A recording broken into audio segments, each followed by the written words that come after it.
broken. It's fine. I forgot that I didn't reset any of my scenes after I played Interior Worlds. Everything is fine.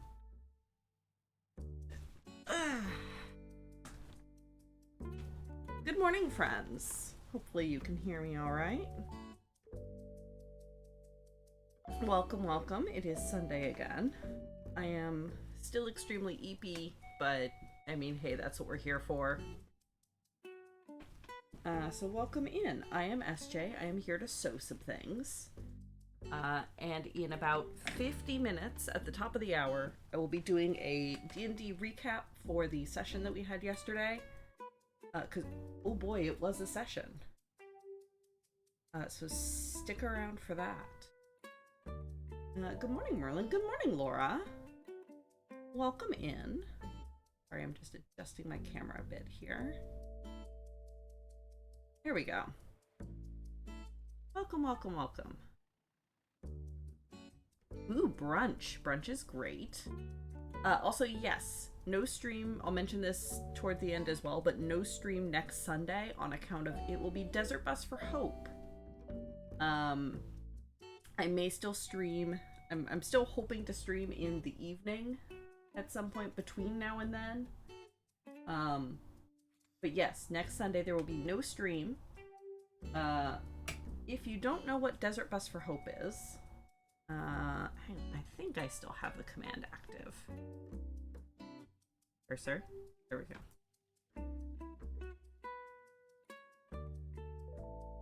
Ooh. Oh, bots.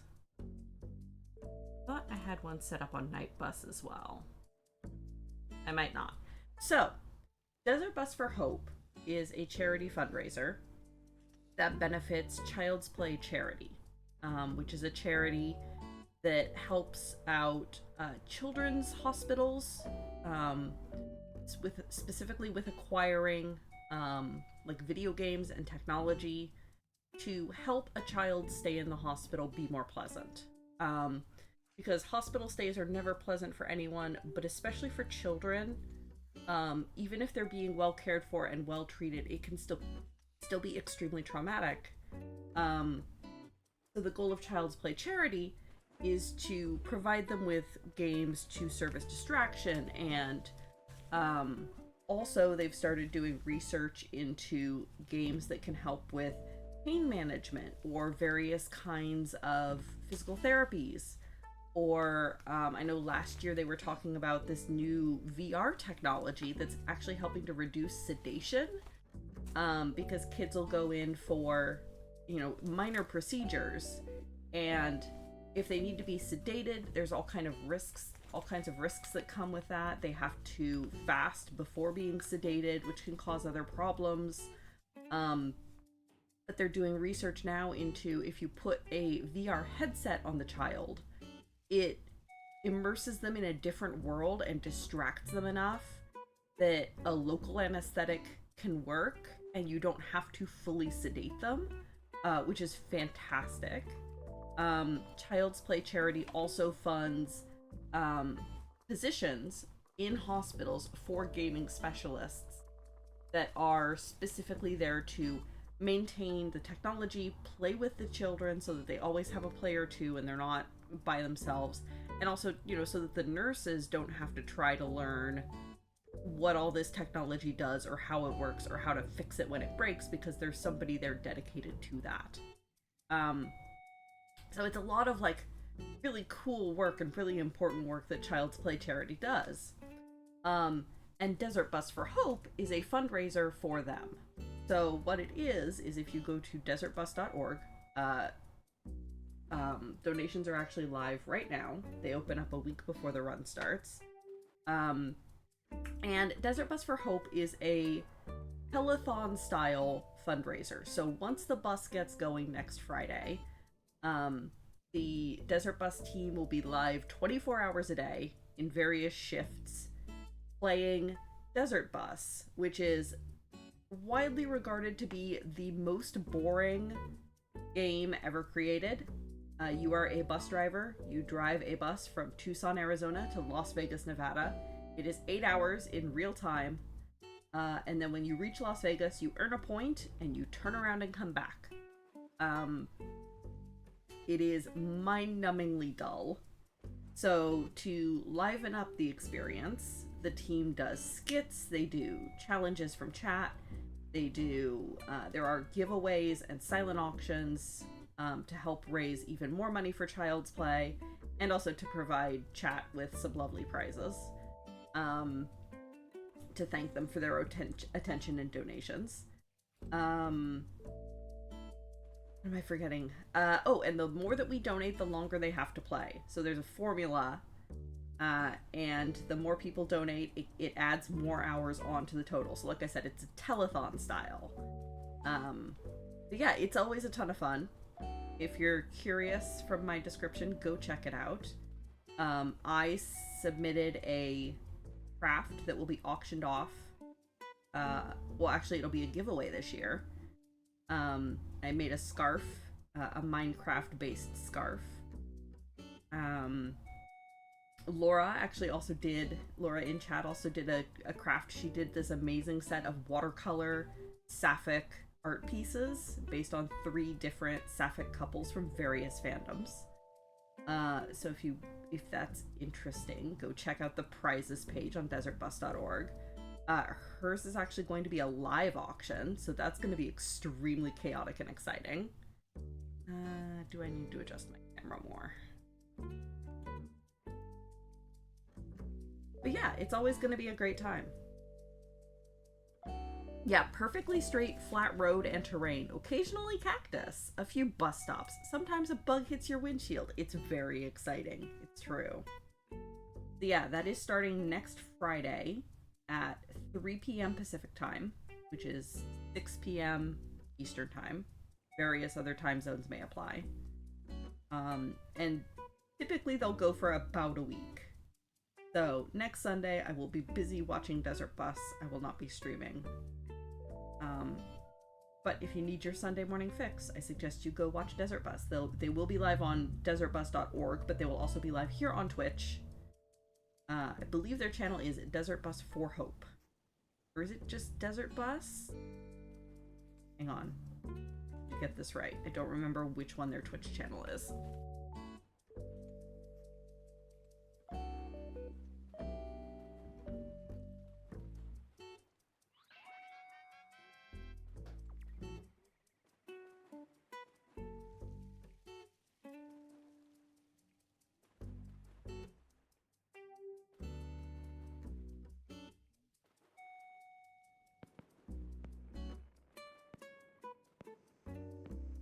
Help, I don't remember. One of the two. And again, once it's live, you can go to desertbus.org and it will link directly to the page as well. Because you always do a lot of calligraphy during Desert Bus, you're tempted to do a no audio co-stream during Desert Bus. Oh, that'd be cool. I said last year I was going to try to do art challenges, and then I did none of them. So I'm hoping this year I will be able to at least do some of the art challenges, because those are always fun.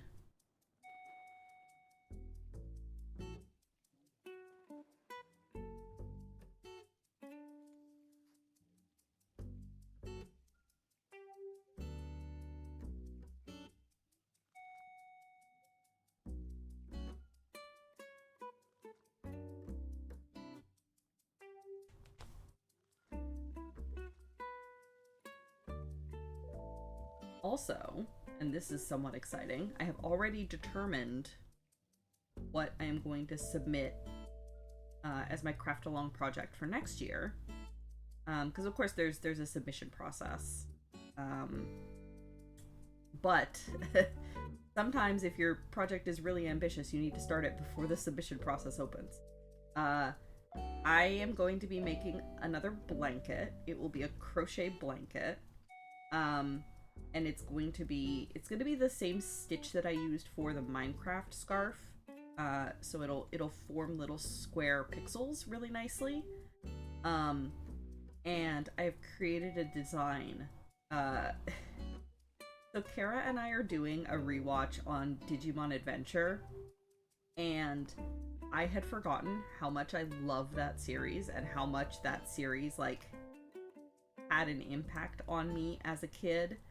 Fun fact, the S in SJ is for Sora from Digimon. Not Kingdom Hearts, it is the Sora from Digimon.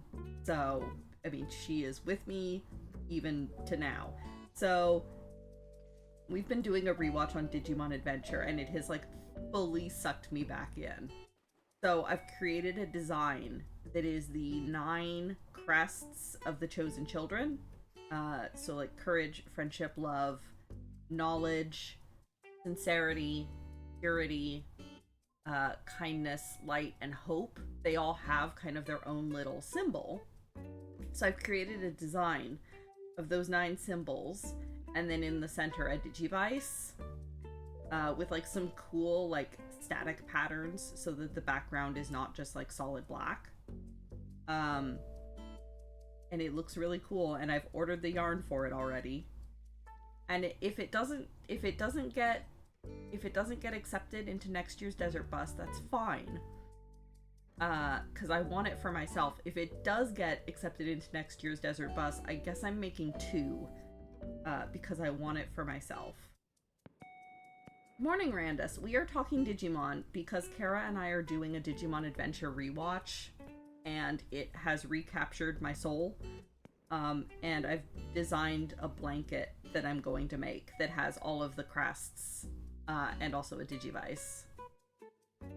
And that's going to be my project for next year's Desert Bus. And like I said, if it doesn't get accepted, that's fine. I'll keep it for myself. But I feel like Desert Bus has like a handful of Pokemon prizes every single year, because of course Pokemon is evergreen. But like, we don't see Digimon stuff all that often, so I feel like it would be an exciting and popular thing. Good morning, Kara. I get coffee. Hot and fresh. I get coffee. Please take it. It's hot. Thank you. I have seen the first 2 Try movies. I haven't seen the third one yet. Kara's seen all 3. We're gonna do that in our rewatch. So we're in the middle of the Dark Masters arc of Adventure right now. We're gonna finish Adventure. We're gonna watch the Adventure movies. Then we're gonna watch O2. And then we're gonna watch the O2 movies. And then we're going to go watch Try. We actually have purchased Time Stranger. Neither of us has started playing it yet, but we both plan to.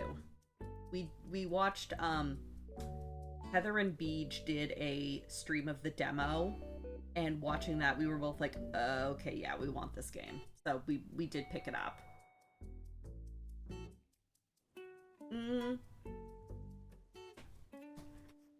I tend to like the Myotismon arc in the real world. Just because I really liked getting to see the kids interacting with their families. Because all of the family dynamics are really interesting and really cool.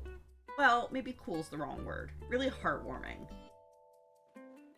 And there's like their parents could have just been caricatures, right? They could have just been like stereotypical mom, dad, whatever.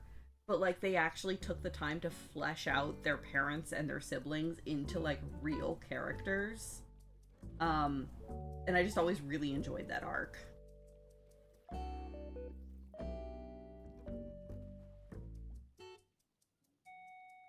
How's it hexagoning? Yeah, rad. It's hexagoning good so far.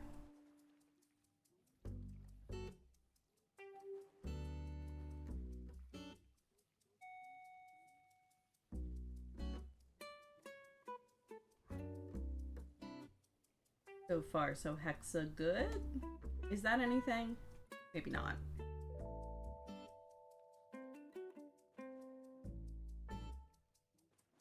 I'm personally fond of Yamato and Takeru's dad. Like that chain-smoking, overworked,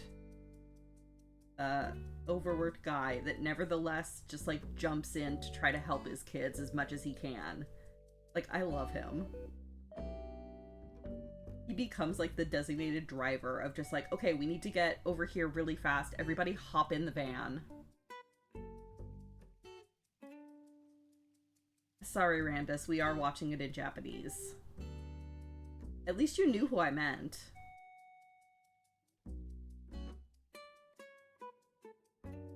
Most of them didn't actually get their names changed all that much for English, which was kind of a surprise for the time.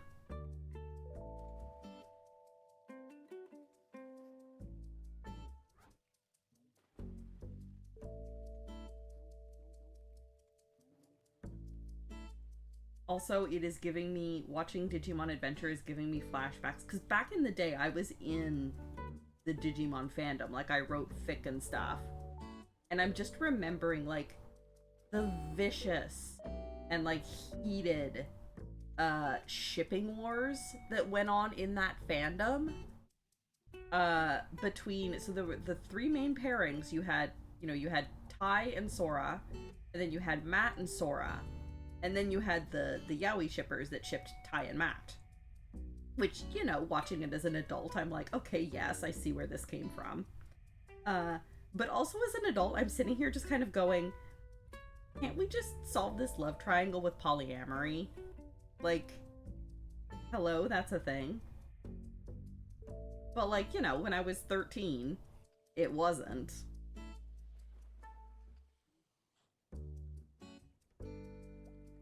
But as an adult, I'm sitting here going, but what if we just used polyamory to settle this shipping war once and for all?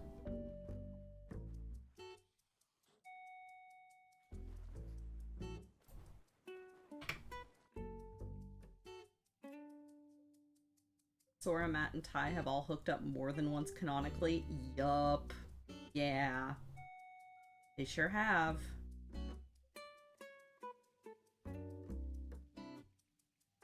It might be slightly dysfunctional polyamory, but it would work, I think.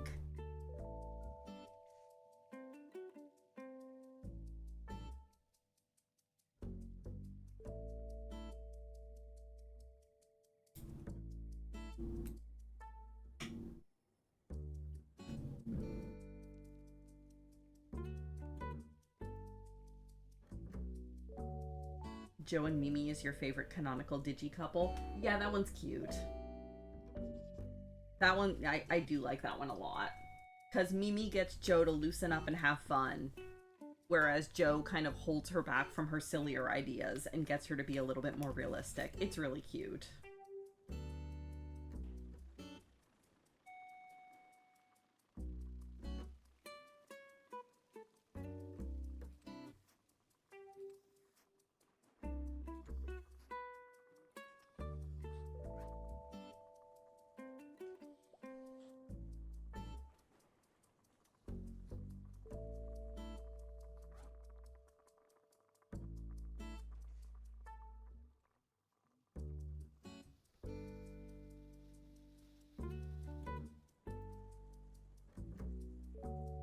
I do wish that in 02, if they were going to canonically pair up Ken and Yoli, which they did, in that weird epilogue that may or may not actually be canon, I wish that they had given them more, like, on-screen chemistry, because when they paired them up in the epilogue, it ended up just feeling very much like, okay, yep, she's the girl of the team and he's the guy, and we're not going to pair her with Davis, so I guess we'll pair her with Ken, kind of thing.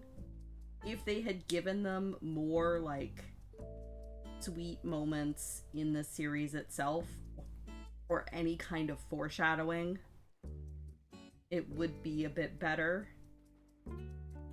Because, not gonna lie, Ken and Davis get more chemistry than Ken and Yoli do. Which is mildly disappointing.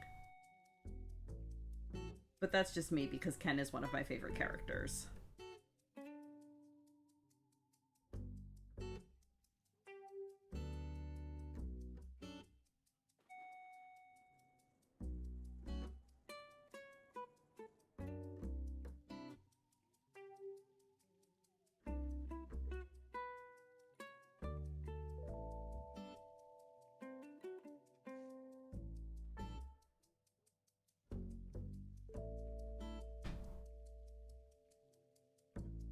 don't think that's canon. Yeah, I've always even like when it was just O2, I was always kind of like, okay, this epilogue is weird.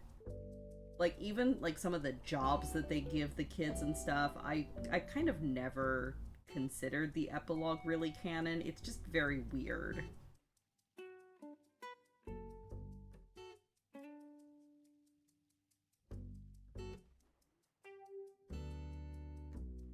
Yoli do be there to forcibly boot Ken out of the mental doom spiraling, though. Yeah, true. I just don't read that as, like, romantic chemistry at all. I mean, granted, they're also, like, 14 at the time, but still. No, younger. I think the O2 kids are, like, 12, aren't they? I think they're the same age as the O1 kids were during O1. Supposedly.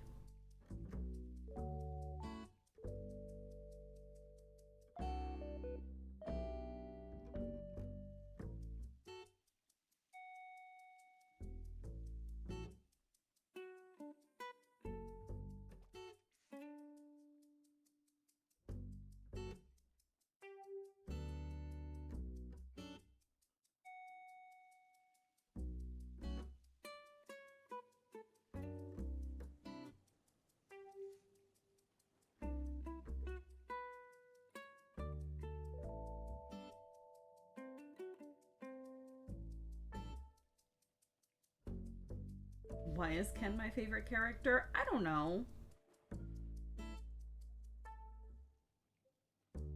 I don't know. He just seemed a lot more nuanced.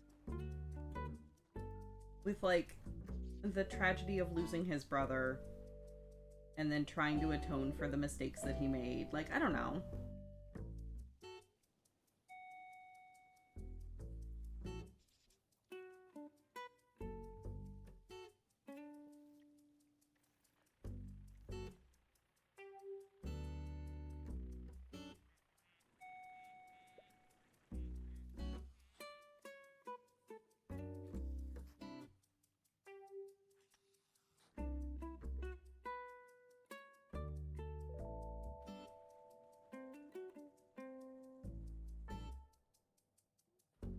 Also, I love a good redemption arc.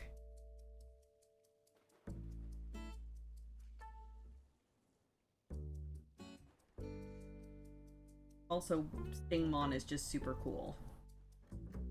Where Mon is definitely my favorite of the O2 Digimon.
Ken as a villain was good, but Hero Ken just felt so forced because kids being bad is only ever just a phase. I don't know about that. I read it as a more genuine redemption arc.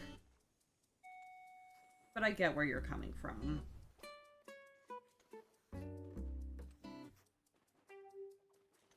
Can't let a kid be seen as outright evil.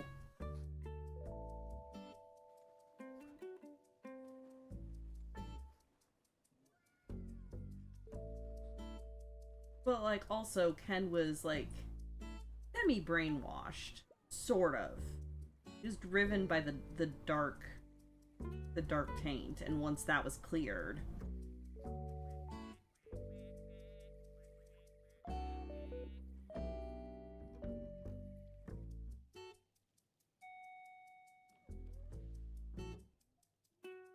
Oh yeah, and he absolutely still struggled with the guilt. Which is what I really liked, because it wasn't just the, okay, I'm good again, and now I'm, you know, and now I'm a true hero with, like, you know, like a Tai style hero. He did still struggle with the guilt and struggle with what he had done and with the way that other people saw him, which I really liked.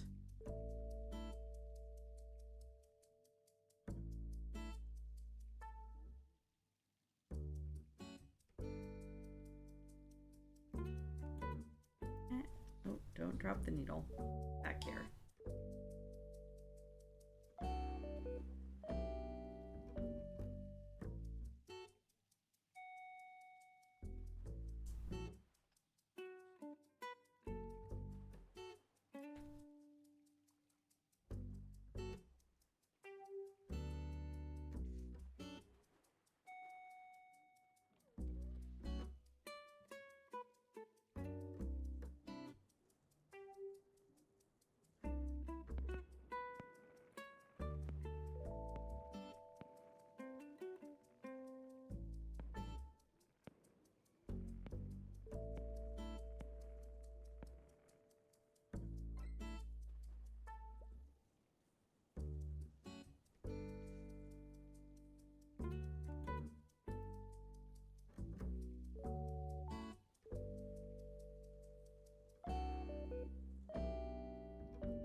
To be clear, you didn't really attach to any of the O2 kids. Yeah, that's fair.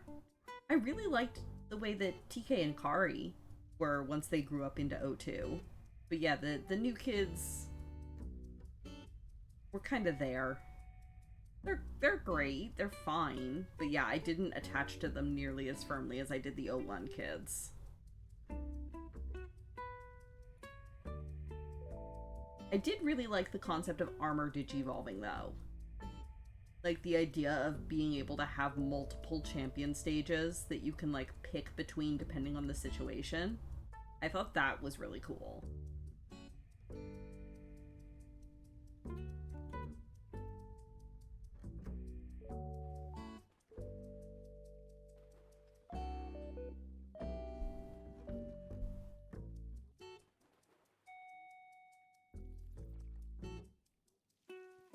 I kind of wish they brought like the armor digivolving idea to any of the games. That would be sweet.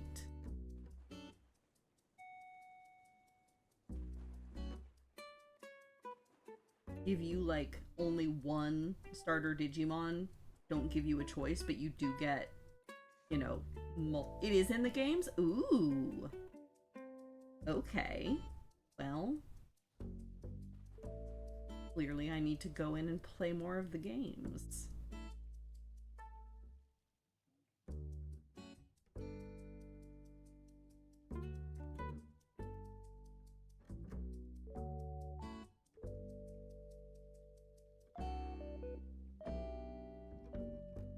While you have vague memories of the original cast, you have zero memories of the O2 characters. That's fair. There were only, well, 4 of them, technically. Because then TK and Kari returned from O1 to round out the team.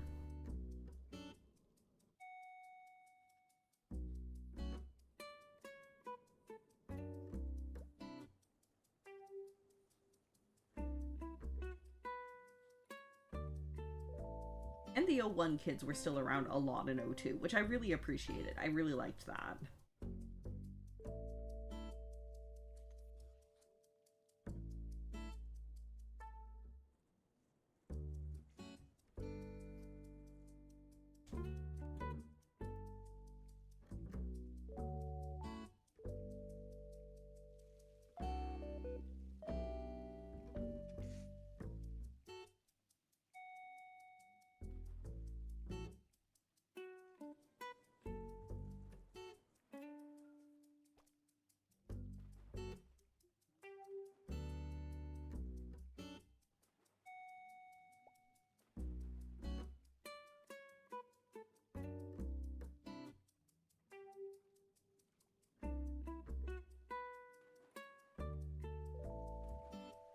Ah. Nora has redeemed a hydrate. You just finish up this seam.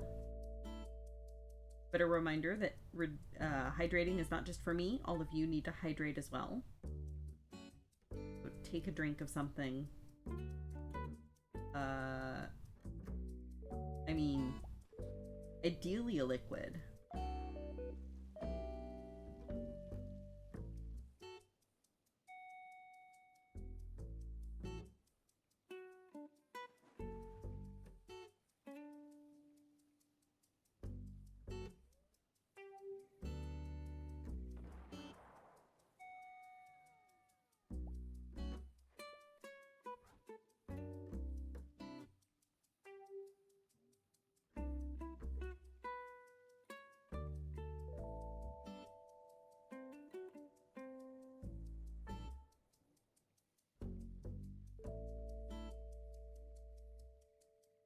I am actually really interested to watch O2 in Japanese to see if maybe they have more personality in Japanese and some of the flatness of them was the dubbing.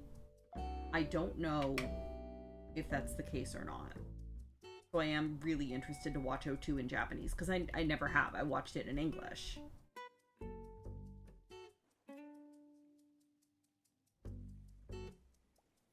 Alright, hydration.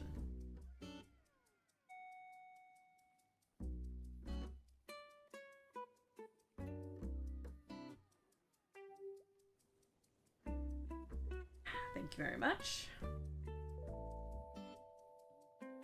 Was the dub a 4Kids one? Ooh, I'm trying to remember. No. It aired on Fox Kids. I'm trying to remember who did the actual dub. Was it a 4Kids dub? Okay. Oh yeah, Tamer's also great. Love Tamer's. Not my favorite, I'm still extremely attached to O1. But Tamer's was quite good. Everything on Fox Kids was 4Kids? Okay. Then yes, it was a 4Kids.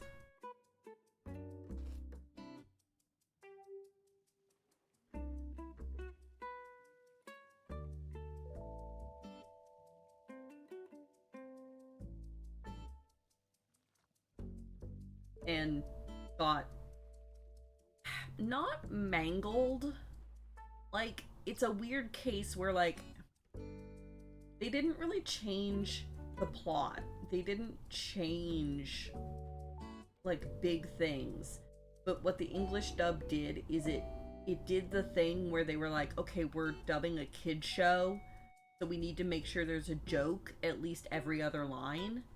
So they, like, just flattened a lot of the dialogue and just inserted random jokes and quips and, like, weird, like, catty phrases, like, all the time.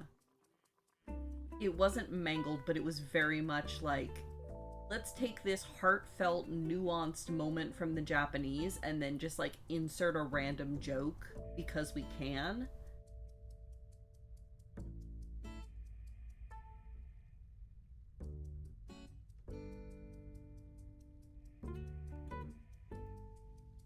Oh yeah, Ghost Game was really good.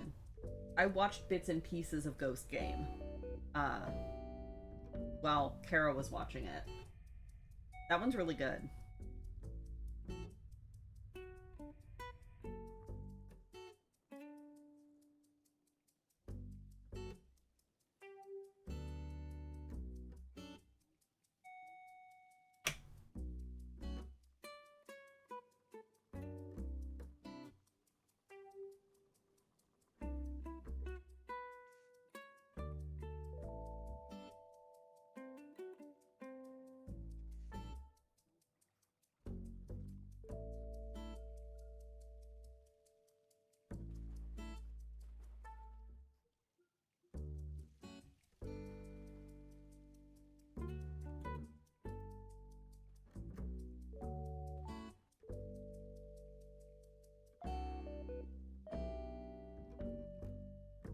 I have not yet watched the remake of 01, and Kara was not impressed with it. I'm sure she is typing a response as we speak.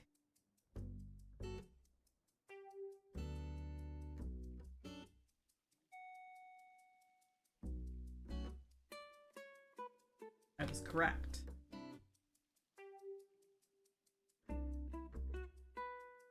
Also, reminder, in about 15 minutes at the top of the hour, I will be getting into a D&D recap. And yesterday's session was a doozy.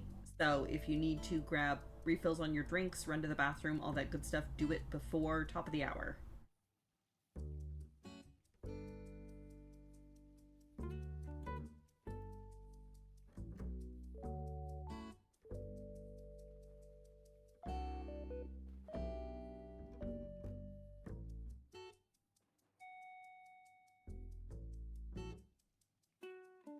Did we really do that much? Yes.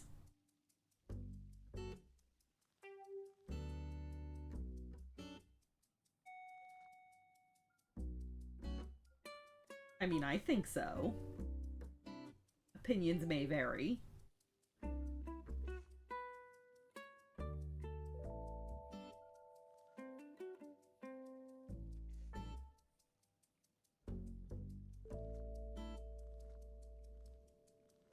Look, a whole 30 seconds of in-game time passed. I mean, you're not wrong.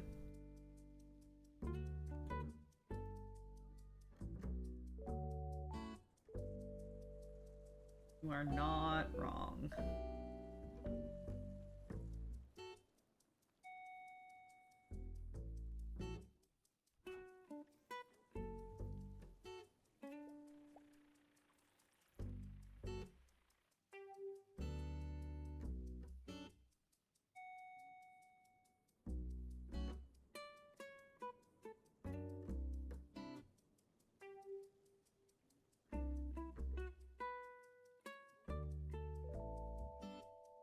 A lot can happen in 30 seconds. It's true. Especially when you're fighting a dragon. And assorted minions.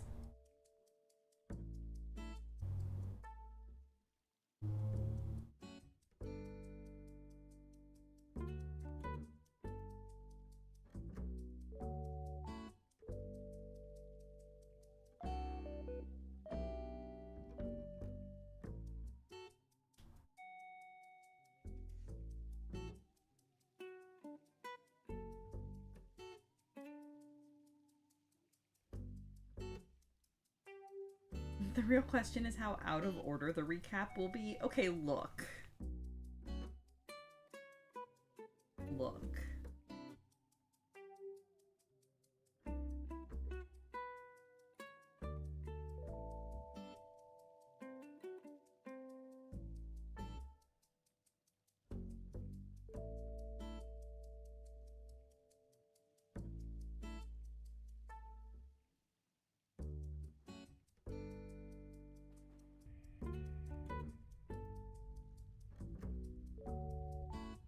Get out of bed and order breakfast? Ooh, seems like a solid plan. You can get back into bed afterwards if you like. I'm not your boss.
Okay, it is 11 a.m.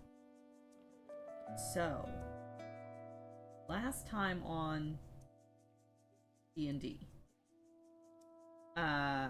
we had made our way into the logging camp where we had gotten reports of a green dragon and assorted minions. And lo and behold, we found a green dragon and assorted minions.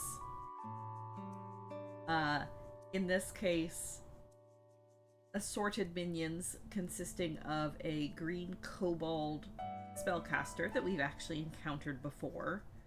Long ago, we know that her name is Dripping Fang and that she's a mage. There are also grung, who are these weird little frog people from Cholt. So Glint was able to give the party a little bit more information on them, since she is also from Cholt and somewhat familiar with them as a species. So yeah, it's a logging camp. There's various tents about. There's a couple demolished buildings. There is one building that's still standing and sort of barricaded. TBD on if anyone is in there and whether or not they are friendly. We have not gotten the chance to investigate closely yet. Because said green dragon was curled up in the center of the logging camp, and as we tried to sneak our way closer, we got ambushed, might be a strong word. We got attacked from beneath by some rather large, rickety, giant bug things that were, set around the perimeter as watch bugs, I assume. So a couple of those had leapt out of the ground at us to attack. The dragon, of course, had taken notice, as was intended. Yes, Hexagons. Hexagons, but we don't know what those are. Yeah, in-game we don't know what they are. They're just giant bug things. The dragon, of course, had taken notice. The minions had taken notice and begun to converge. We had managed to take out 2 of the 3 big bugs. The third one had grappled onto poor Adela, and Spike Growth had been cast to lay down a large area of thorns encompassing both Bram and Arendiao.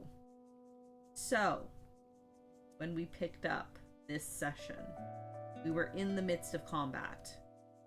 Neither side had really been... Well, we had taken out 2 of the big bugs. Unclear if there are more. But our side had not really taken casualty yet. So Adela tried to take a stab at the big bug that was grappling with her. And she was able to do a stab. Arendiao was able to teleport out of the thorns without incurring any of the damage, because teleport. So she teleported over to beside the bug and was able to finish taking it out with a cool, whirling psychic blade attack. Was able to take out the third of the giant bugs, and it kind of crumpled where it stood and let go of Adela. Bram didn't really have a choice except to, rip his way through the thorns. He took an amount of damage from it. It's fine. And so he kind of then circled around to the side to try to keep ourselves spread out. Because, dragons and magical sorcerers, I don't think we actually know in game whether the kobold is a sorcerer or a wizard. We just know that they're magical and that that's a problem. So we are at least trying to be smart enough not to group up in AoEs. Or in easily AoEable areas, at least. It's fine. Grung begin jumping up out of the water. So more of them begin to appear at the edge of the river to the north. Luckily, on land, they're not very fast. They have a somewhat low movement speed. So we can at least see them coming. Oh, we know they're not a wizard because they don't have a spell book. Okay, gotcha. Thanks, Randus. That does make sense. And that is the sort of thing that at least Phalar would make note of. Gotcha. So not wizard.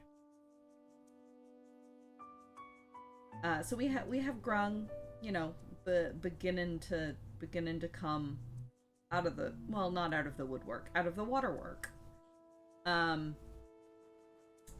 of them, who, you know, for some mysterious reason on the map has a different icon. I don't know why that would be. But one of the Grung casts a stinging cloud, engulfing, I believe it was Basil, Adela, and Erendiao in, you know, a stinking cloud. So they're blinded. At the start of their turn, they have to roll for poison. It's just overall a very icky time. And in this case, the poison condition that comes from the stinking cloud means that they are only poisoned for their turn. So, like, at the start of their turn, they make the roll to try to save against it. If they don't save, they become poisoned. But they're only poisoned until the end of their turn, and then the poison goes away. And what it means is they can't take any actions or bonus actions if they are poisoned. So they would still be able to move, but if they end up poisoned, then no action or bonus action. So that may come up. Also, because Kara had been absent for the previous session, and I'm not as familiar with Glint's kit, Randus allowed, and considering we had taken multiple long rests on our way traveling up here, Randus allowed Kara to go through and rework her spell list a little bit, because she would have done that during one of the long rests. And allowed her to have cast protection from poison before the start of the encounter, because it hadn't really come up yet in fighting against the bugs, so it was easy enough to retcon and say, okay, yes, Glint did cast this earlier. So she made the choice of casting Protect Poison on herself and on Bram, so that may become relevant. And protection from poison means that any poison damage taken is halved. And also we get advantage on rolling checks against being poisoned or ending poison. So that is excellent. That may also come up. I need to count things. 1 second, I can't talk and count it.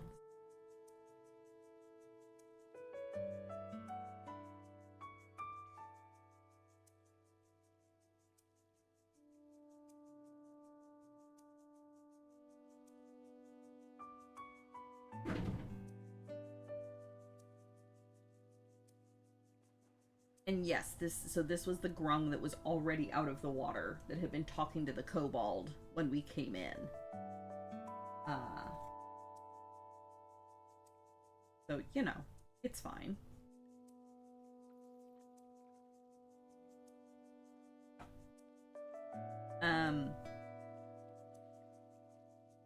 Trying to remember how this first stinking cloud. This one sticks around for a while. Yeah, spoiler Spoilers, it was extremely relevant the entire session, as this encounter was built around poison damage and the poison condition. Yeah, you want to know what I realized after the session was over? That we all completely forgot about it. So, in the cart inventory, sitting there, having been bought ages ago, specifically for this encounter, we have 5 vials of antitoxin that we all completely forgot about. Well, to be fair, I remembered it about halfway through yesterday's session and went, crap. And at that point, it was too late to retcon. So I guess if we ever run into another poison encounter, we're prepared this time. It's fine. It's totally fine. Protection from poison does good work. It worked out. So, Adela and Basil and Arendelle have to make their way out of the poison cloud. Trying to remember, I believe this one gets dispelled pretty fast, but I don't remember what by. The dragon,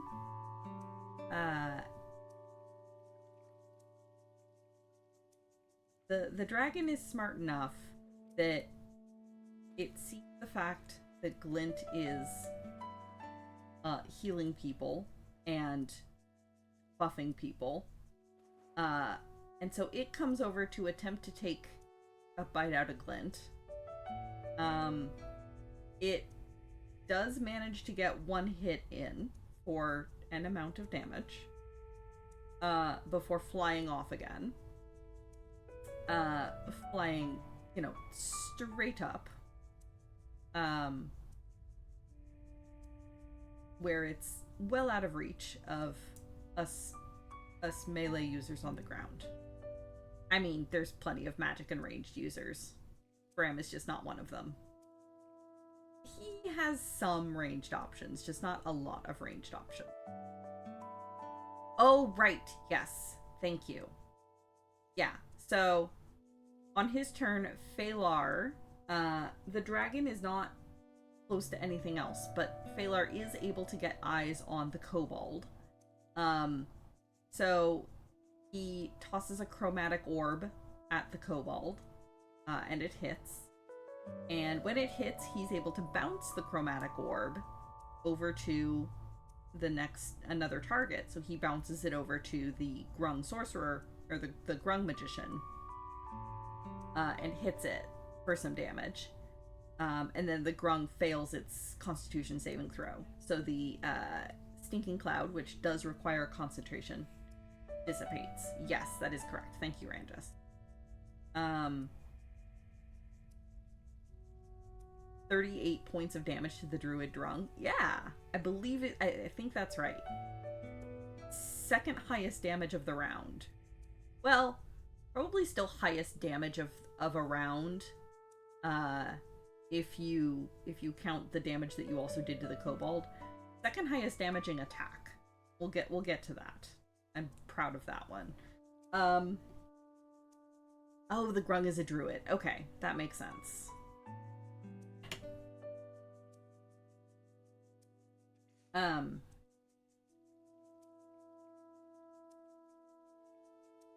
So the dragon attempts to bite Glint, manages to lightly nip her, I guess, and then flies straight up in some amount of frustration. Several of the, I don't know, mundane Grung, the non-magical Grung, like I said, several of them have come out of the water at this point. We are unclear on exactly how many, because there's, like I said, there's tents, there's a couple, ruined buildings, there's wood piles that are kind of, there's bushes, that are cutting up our lines of sight, so, we can hear them. We know that they're coming, but we're unclear of exactly how many of them are kind of at the northern edge of camp headed toward us. Because, you know, each of us can see different ones. So a couple of them have come down toward where Phalar and Bram are. So Bram activates his channel divinity with the dragon's breath mode, I guess. The dragon's breath option, which it's been a while. So as a reminder, it puts him under the effect of the dragon's breath spell, and his damage is radiant. So he's able to like exhale a 15-foot cone of radiant damage, which he does at a couple of the grung. And then doesn't use it again for the rest of session. I was thinking it would be a little bit more useful if he got surrounded. But, you know, is what it is. He has that active.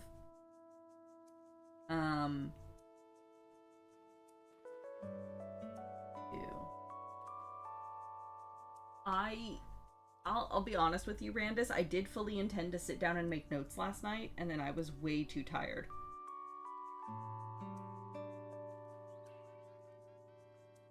I was planning to be a lot more organized about making sure I got this in order, because this was a cool as hell fight.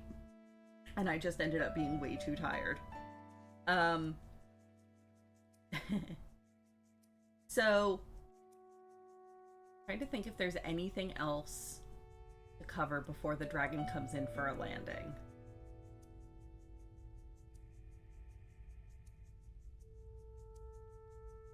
As the kobold comes down and sort of exposes itself a little bit more, Bram and Phalar move in further to the middle of camp while the dragon is still sort of flying around above. Arendiau and Basil and Adela are kind of staying a little bit to the south and sort of sweeping around to the side, to kind of try to flank a little bit.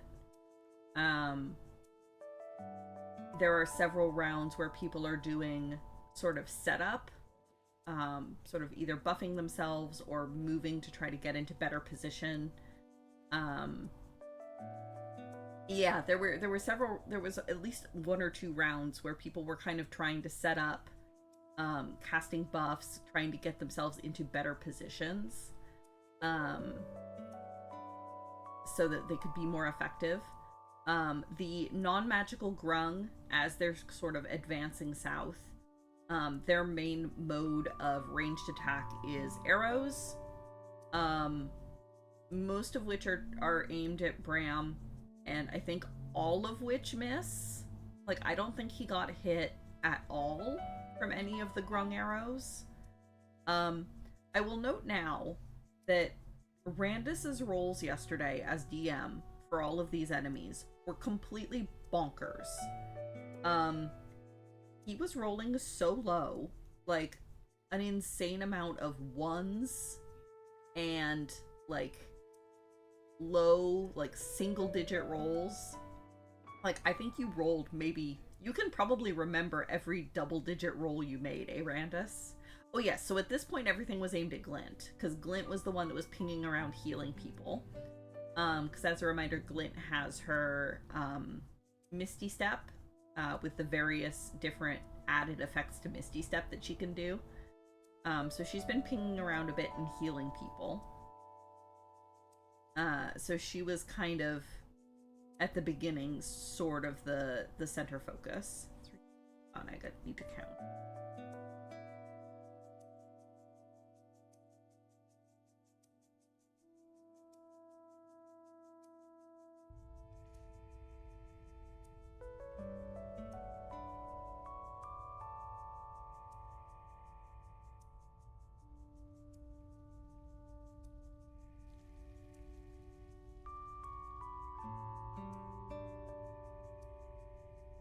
There we go. I mean, we can be if you want us to, Laura. We work as a notepad. Probably.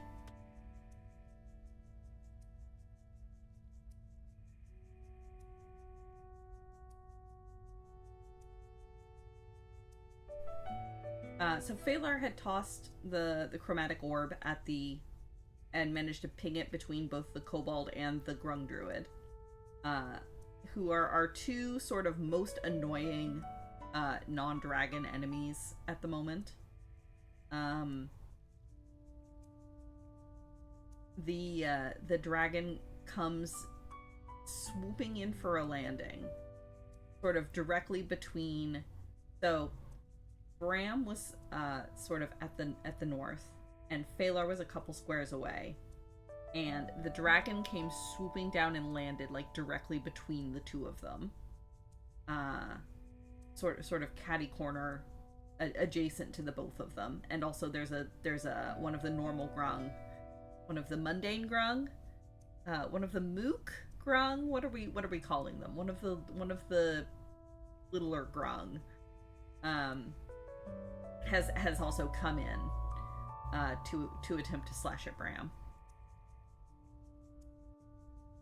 There were a total of 8 ones on the day. 4 were in a row, and 1 was on an advantage. Yeah, that's true. At one point, I don't remember exactly what this roll was for, but at one point Randus was rolling with advantage and rolled 2 ones with his advantage.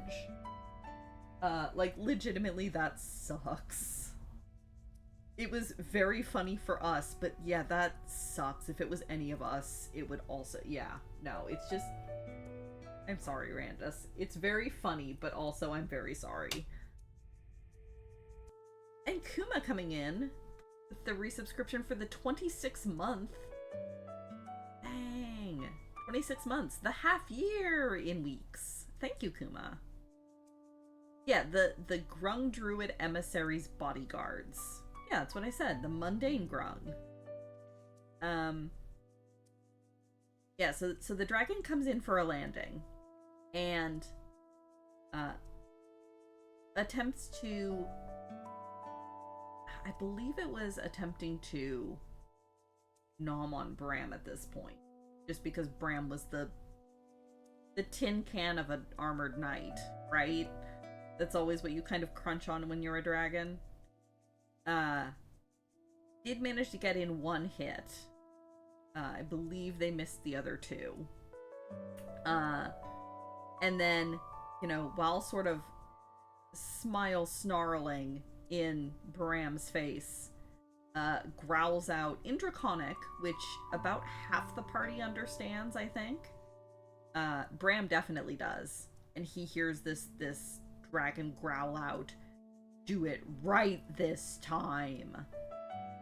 And at that, the grung druid recasts Stinking Cloud, and this time it's enveloping the dragon, Bram, Phalar, and the grung bodyguard, which, you know, dragon and grung probably immune to poison. Phalar and Bram not so much, so this could be a problem. Luckily, see, from a roleplay perspective, this seems like a great time for our party to get a little too cocky about fighting dragons. Yeah, we'll see. Luckily, Phalar's turn comes up before Bram's does. And Phalar is able to cast Dispel Magic to be able to dispel the Stinking Cloud. Thank goodness. If he hadn't been able to dispel the Stinking Cloud, Bram's plan was that he was going to use his Dragon Breath on the dragon and the grung beside him, because he remembered where they were, so he was gonna, like, at least unleash his breath in that direction, because it wouldn't matter if he was blinded, because that doesn't require an attack roll, it requires a saving throw. So that was his plan. Luckily that didn't have to happen, because Phalar was able to dispel the Stinking Cloud. It gets to Bram's turn, and he is able to... Oh, right, and on a previous round, he had cast Spirit Shroud, which is a spell that essentially the spirits of the dead come. The flavor of it is the spirits of the dead come and are like flitting around you. And essentially, if you hit with a weapon attack, you can do extra damage, and also any enemies that take that damage can't regain hit points until your next turn. So if Bram is able to hit the dragon with Spirit Shroud, the dragon can't heal until at least Bram's next turn. So he had Spirit Shroud up. So with the Stinking Cloud dispersed, he is able to see again. So he, not necessarily a Hail Mary, but he does the Bram thing and strikes out at the dragon with the Dragon Slayer sword. He has a die of Bardic Inspiration from Adela. So he has that to use if he needs to. And his first attack roll is a 4. So I rolled a 4. His plus with the Dragon Slayer sword is plus 8. Brings it up to 12.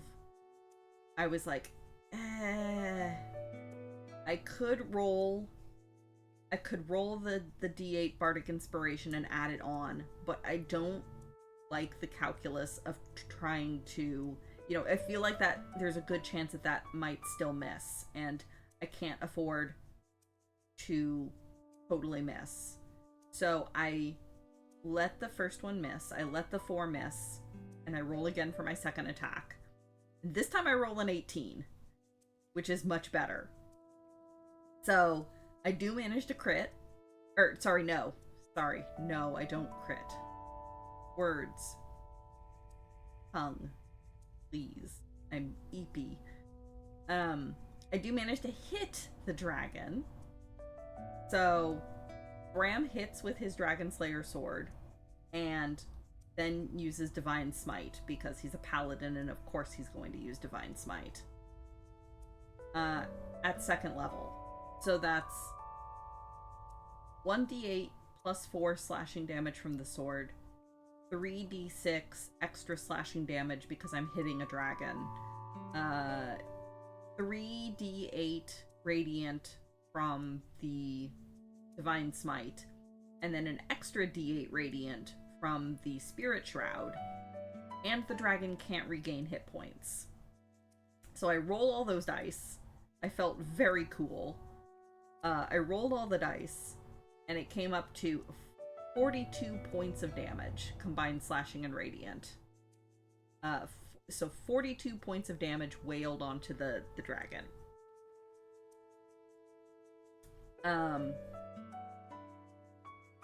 I will note there had also been other bits of damage done to the dragon along the way. I believe Arendia was able to hit it with a Psychic Blades at one point. Glint, I think, hit it with a Hellish Rebuke after it bit her. So there has been damage done to the dragon. Yeah, the dragon lights up like Wile E. Coyote touching power lines. Yeah, it's fine. So after Bram's big sword hit, the dragon is definitely looking worse for wear. And we just hear this chorus of croaking sounds as all of the grung start yelling something. And unfortunately, none of us speak grung. It would have been really funny if we did. But above table, Randus said that, all of the grung were yelling, "Get the one with the sword! Get the one with the sword!" Which, makes perfect sense. When you have an enemy with a dragon-slaying sword that's just, smacked your boss/god for a ton of damage, you probably want to focus the one with the sword. This is the point where they all started firing their arrows at Bram, and I think none of them hit.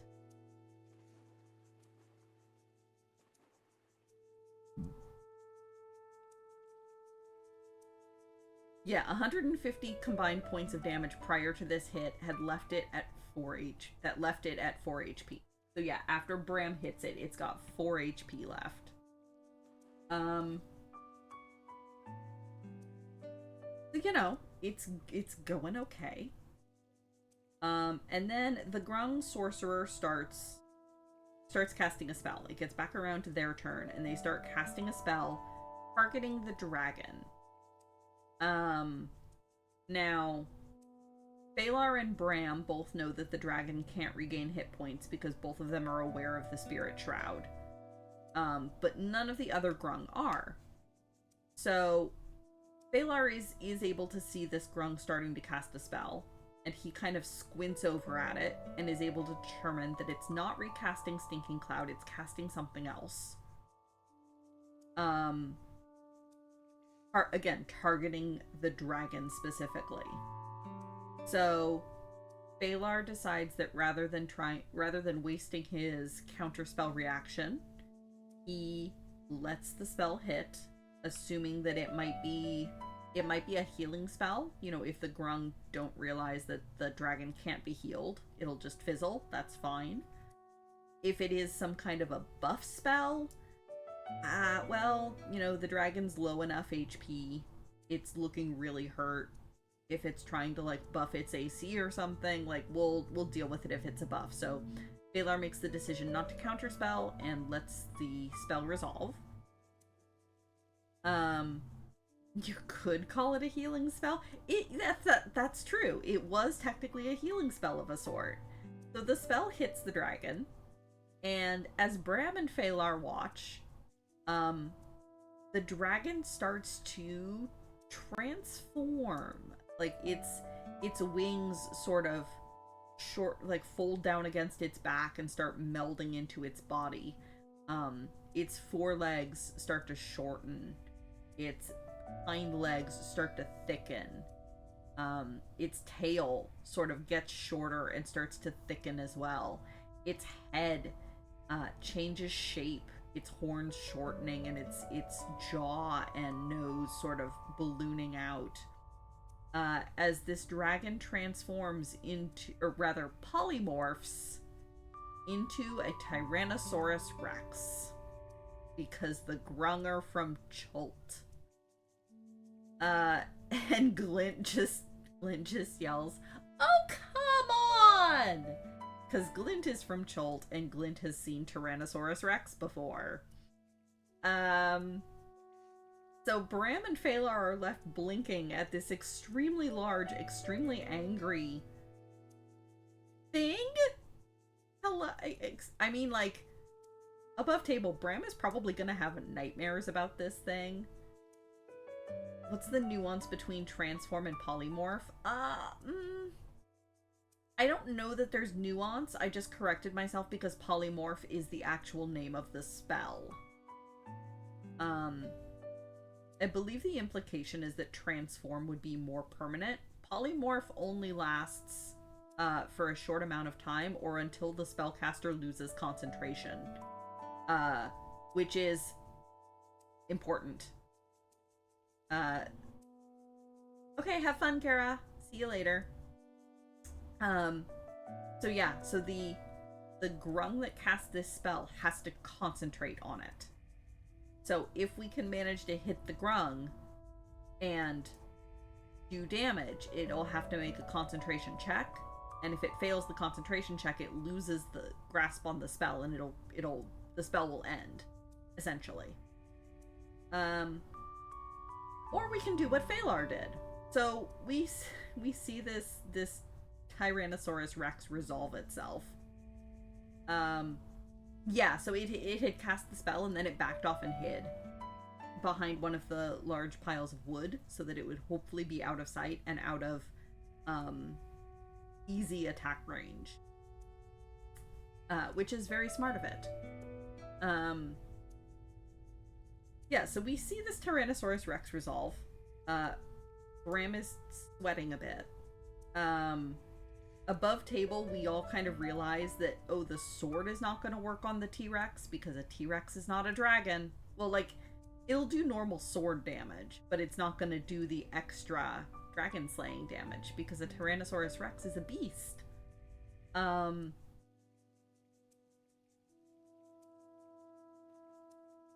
was another thing I wanted to say. Oh, right. And as it transforms into Tyrannosaurus Rex, it also gains, I believe Randa said, 208 temporary hit points. So that's the other thing with Polymorph, is because it has taken the form of this giant Tyrannosaurus Rex, it also gains temporary hit points. So it is not technically healing.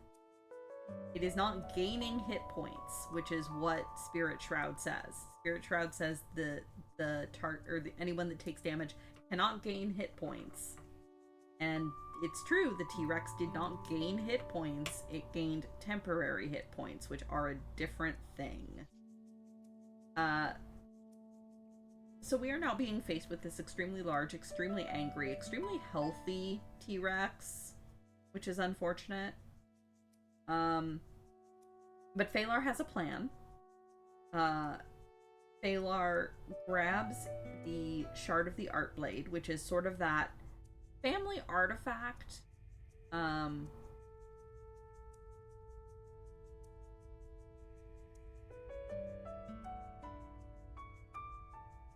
an excellent time for yeeting a fireball? Perhaps. The problem is Bram is also quite close to this Tyrannosaurus. But it is a large creature, so you probably... it's a big token. So Phalar has the Art Blade, which is that family heirloom artifact that we were able to acquire a couple dungeons ago, that he's had kind of in his pack. Yeah, the spell says cannot regain HP. Yeah, a piece of an ancient artifact elven magical sword.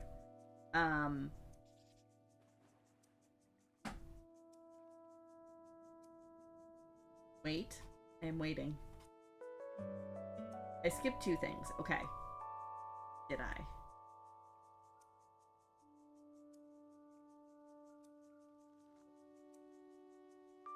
Oh, right. That's true. Thank you. Yes, we got Locust. Before the Art Blade. Yeah. The Kobold, Dripping Fang. And I need to count again.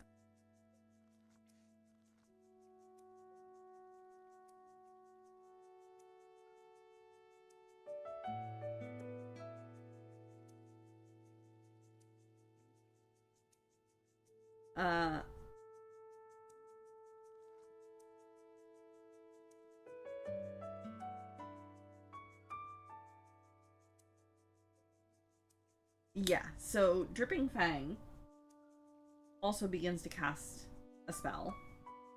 And again, Phalar kind of does the mental calculus and squints at it. And it's not a spell he's seen before, so again, it's not another stinking cloud. Before I head out, bringing you this, Doodle has left and she looks so lonely. Oh. Also, she got eardrop this morning. Oh. Poor baby had eardrops. Smells like flowers. Poor baby. Hi. Yeah, so Dripping Fang begins to cast a spell. And Phalar makes the decision not to counterspell it. So it resolves into a large amount of locusts that kind of swirl around in the area where Bram and Phalar and the T-Rex are. They manage to bite and sting at Bram enough that he loses concentration on Spirit Shroud, so that drops.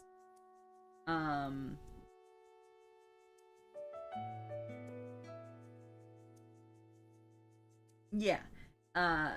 And Phalar tries to cast Dispel Magic and gets counterspelled. For once, it is somebody else doing the counterspell. So the Dispel fizzles. Unfortunately. Luckily, Phalar has a plan B.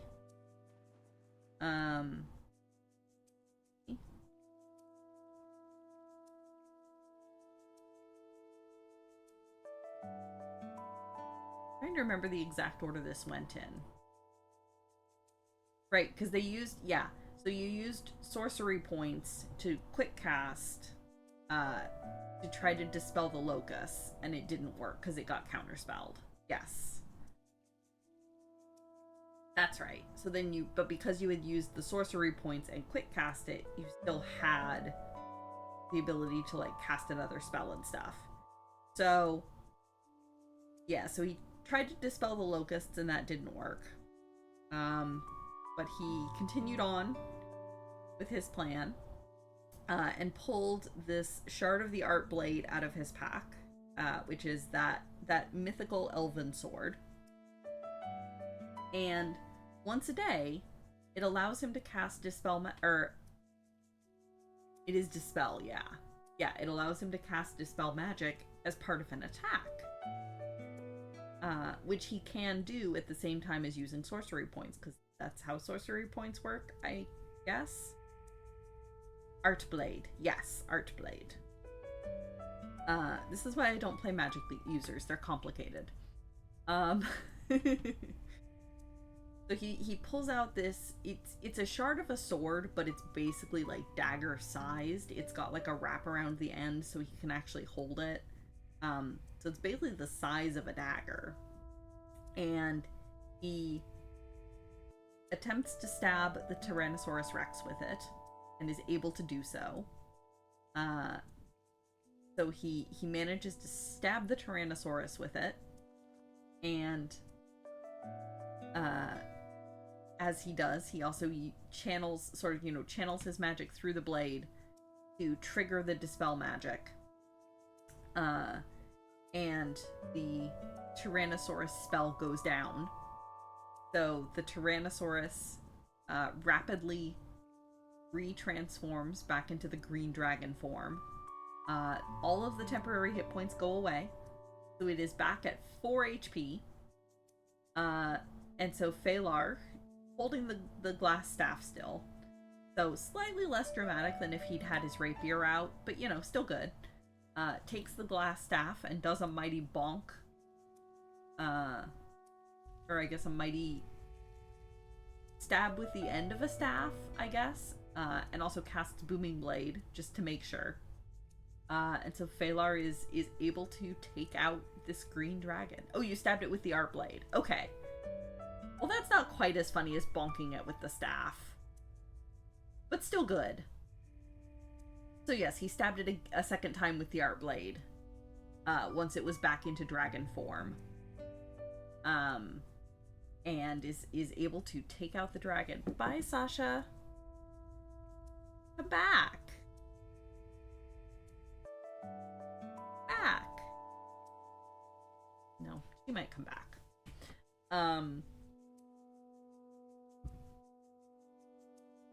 Yes, that's right. Slit the throat. So he sort of stabbed it in the side or in the thigh as a T-Rex, and as it polymorphed back, it sort of swung around to face him, kind of going what the F. And as it swung around to face him, he then went in for a second attack and slit its throat. And the dragon just kind of crumpled into a heap. So yeah, we are down one dragon. However, there is still a kobold and a grung sorcerer, or a grung druid, and a handful of grung bodyguards to deal with. So the encounter is not quite over yet. We are still surrounded by this cloud of swarming locusts. Which is, not wholly ideal.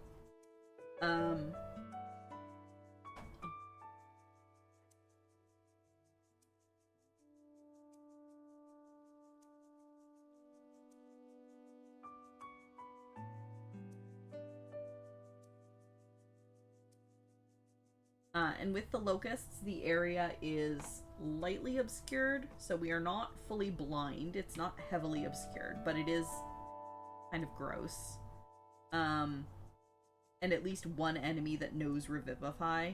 Oh, yeah, probably.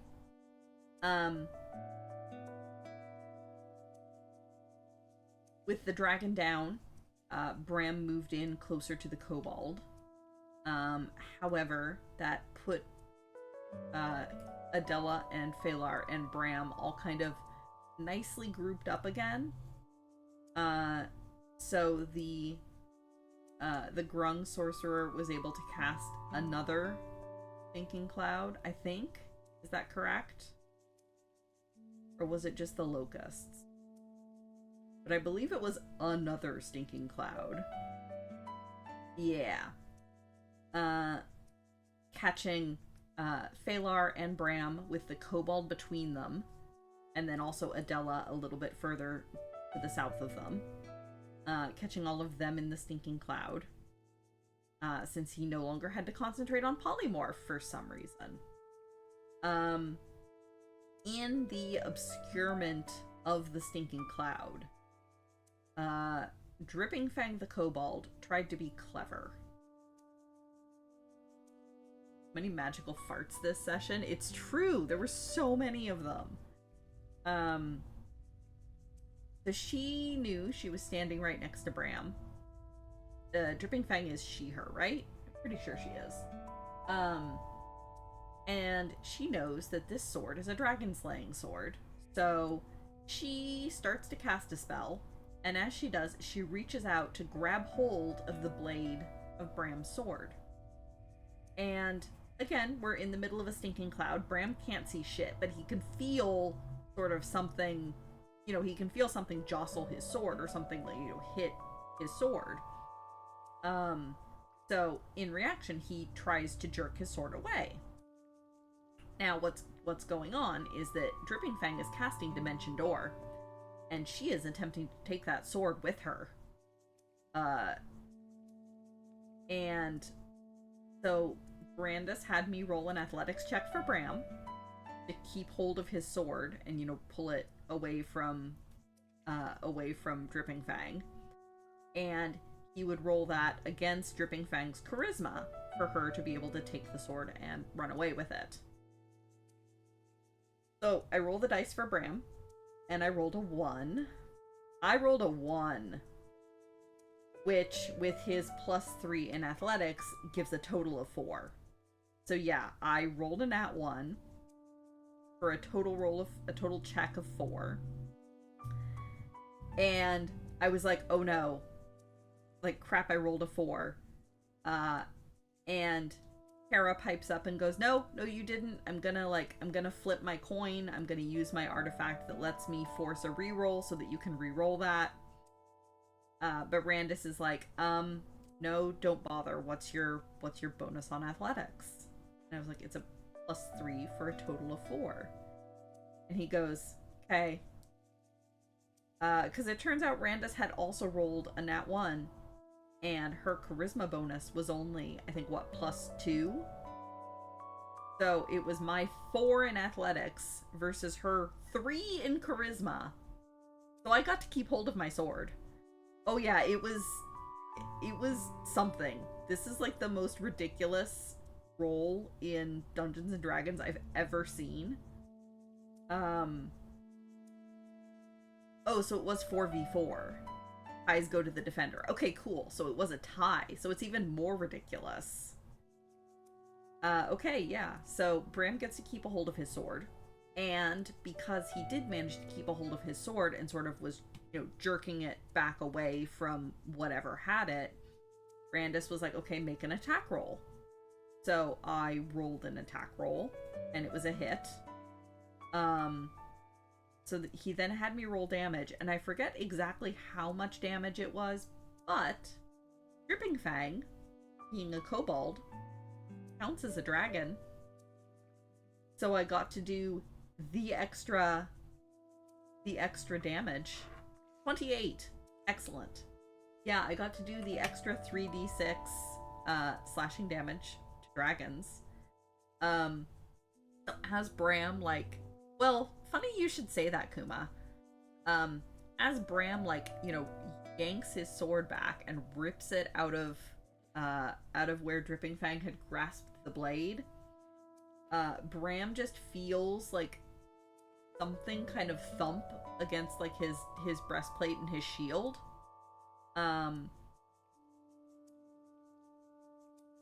Which, Bram's not sure what that was yet, because we're still in the middle of a stinking cloud and he can't see shit. But above table, that was several fingers. That was at least, that was four fingers. That he gets to keep his sword and 4 fingers. But she does dimension door away, presumably swearing very loudly the entire time. So she is 500 feet away in some direction, well off the edge of the map. And that's going to be a problem for later. So we did basically call session there, because it was getting very late, and we still have the Grung Druid to deal with, which is probably going to be at least another couple rounds. So we did decide to call session. And so we'll pick up next time, finishing up this fight against the Grung Druid and his bodyguards. And then attempting to find where Dripping Fang went and determine whether she is currently booking it or whether she's going to be lurking and trying to ambush us again now that her dragon is dead. Yeah, so that's going to be a problem, because if she's booking it, she could very easily warn Frigid Fang, she could warn, Cryovane, although I think they both know that we're coming for them anyway. But she could cause some problems, so we'll have to figure out what to do about her.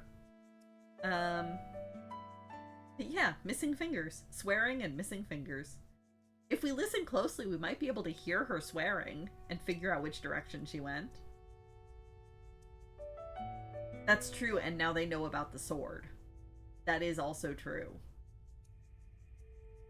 Luckily, she wasn't able to take the sword, but it does paint a gigantic target on Bram's back. Which, yeah, more than there already was. Before, we were just kind of upstart adventurers, but now we have a sword that is a real problem for them. So yeah, it's gonna be interesting. I feel like we just unintentionally sort of stepped into the end game of this campaign. I mean, that was kind of our plan anyway, was to head for Cryovane, or figure out. I still think we should lure. I still feel like we should try to lure Cryovane to us rather than trying to go to her. But that's a discussion to be had later on. But yeah, it was a really cool fight. It was a really fun fight. It's a very poisonous fight. But yeah, it was a really fun session. I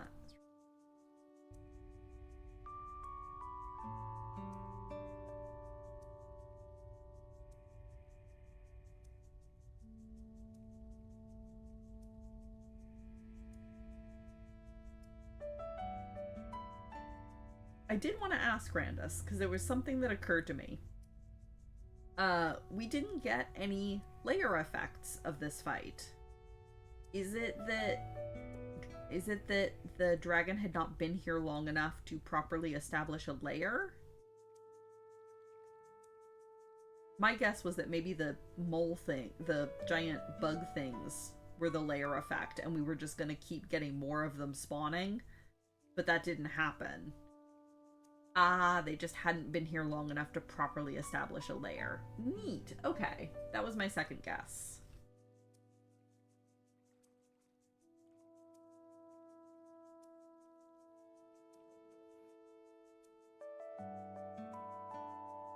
Yeah, that was a really fun fight. I mean, other people might feel differently about it. 'Cause it was a fun fight, but it was an odd fight in that there were a lot of turns of like setup that didn't quite pay off, or I can move but I can't really get close enough to do anything, so I guess I'm just gonna hide. There were a lot of turns that felt like, I don't want to use the word useless, but like a lot of turns that felt like they weren't not optimal, but like, I don't know. It was a very odd fight, but it worked out in the end.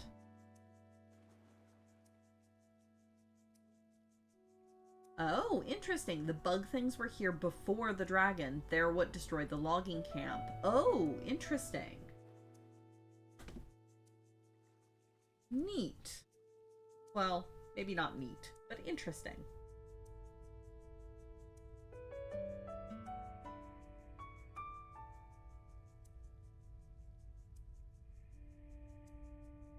Yeah, that's a good point. Are you saying for once we did a quest earlier than the very last moment? What?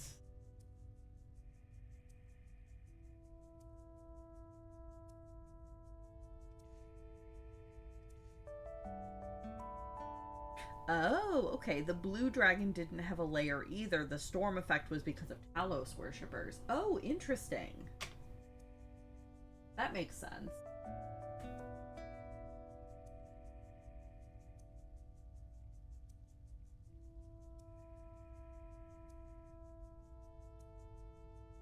So I guess the only proper layer effect we've seen as a party is from the boar at the stone circle.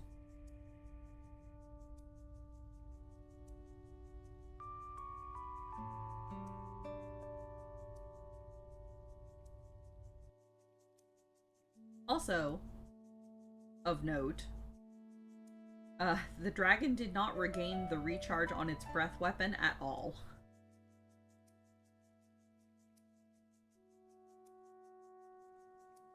Poor thing.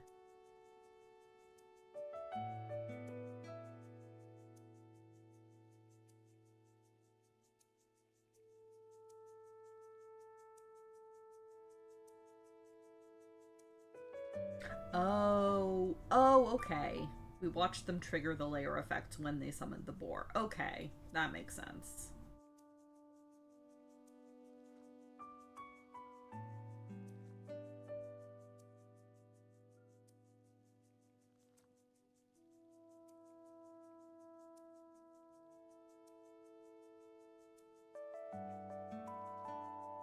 Finish up this hexagon.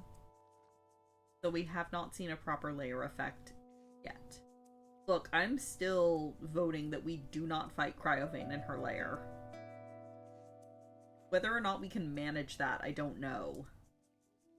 But that seems like a bad idea.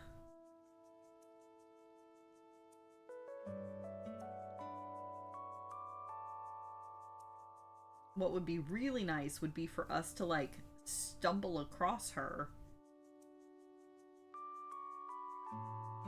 as she's pillaging somewhere, but that might be hard to arrange. Do we make Bram bait?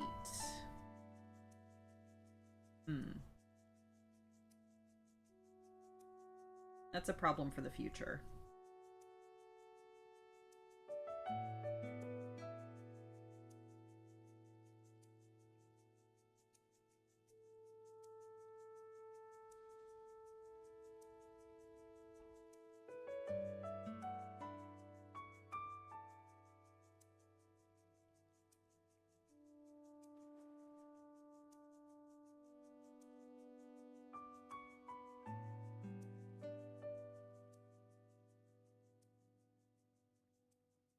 I'm going to finish this hexagon and then I'll take my break.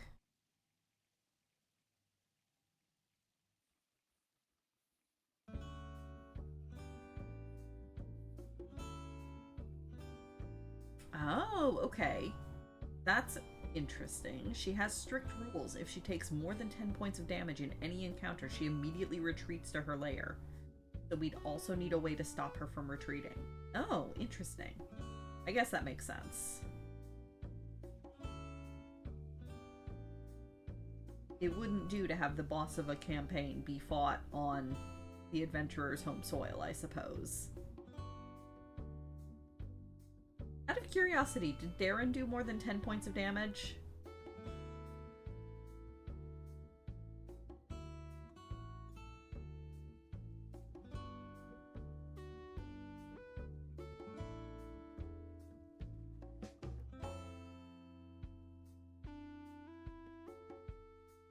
Yes? Damn, good boy, Darren. Excellent. I'm sure it's healed by now, but still. Good on you.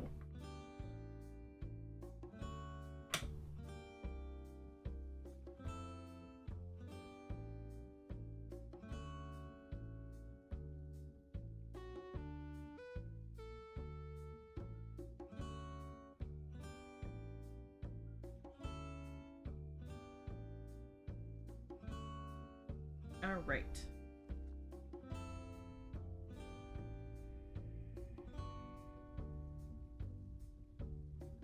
I'm gonna go take a break.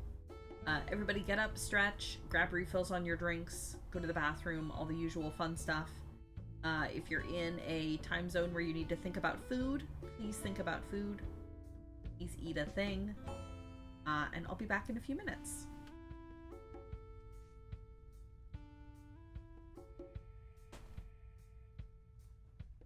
Yeah.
All right, back. Also, no wonder my head hurts. It's snowing outside.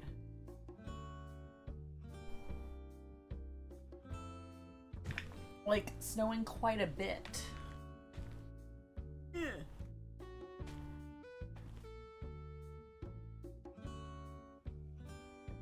Ooh, good coffee this morning. Basha Bekele white honey from Bensa in Ethiopia. Ooh. Reported flavors of plum, creme brulee, and jasmine. See, those are not flavor notes that I would expect to be good together. Very sweet and creamy, but not overwhelming on the body. Gentle finish. Huh. Yeah, I need to dig my boots out. And probably switch from wearing my fall coat to my winter coat.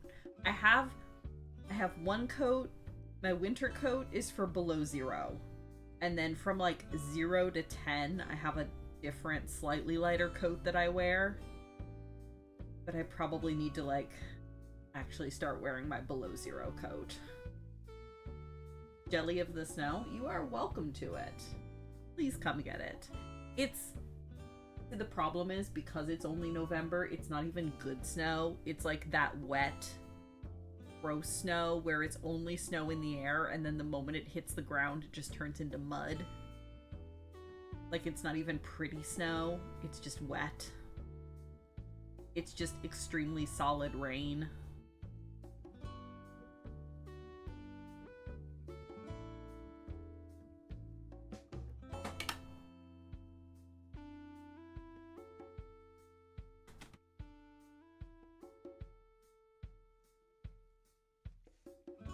There is one, Kuma, Kara and I recently got a peanut butter whiskey flavored coffee, like a flavored roast coffee that's so good.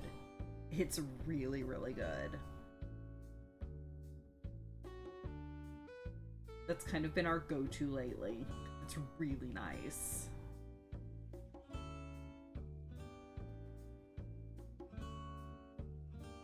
I will be sad when we run out of the bag.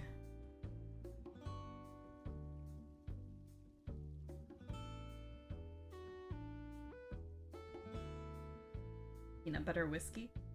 Yes, exactly. It's like mildly sweet and nutty, but it's got like a depth. I wouldn't quite call it smoky, but it's got like a further depth to it. It's really, really nice.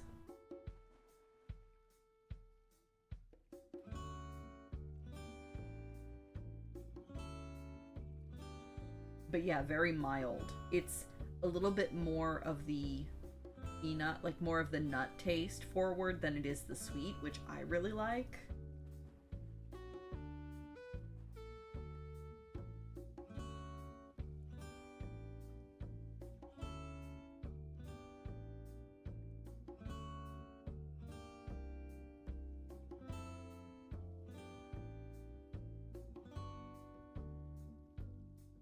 Aha! Redeemed a board game arena for whenever you would like. Okay. I might leave that for after stream, considering I've already just sat down. But yee, will do.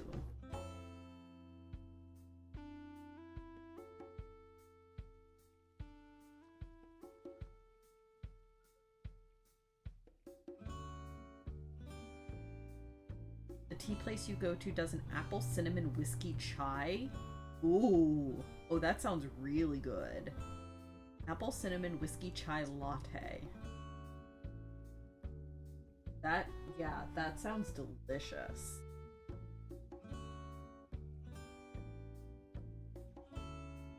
In our tea cupboard, we currently have they call it a baked apple chai.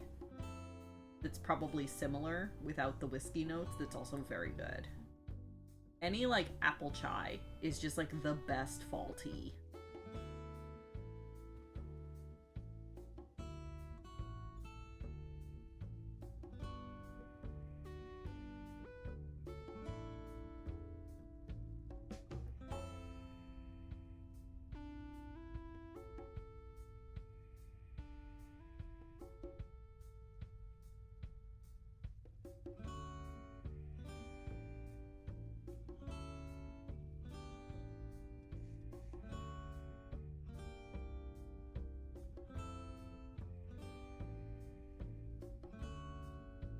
Now maybe I go make a cup of cream. That sounds really good. Now that you've put the idea in my head.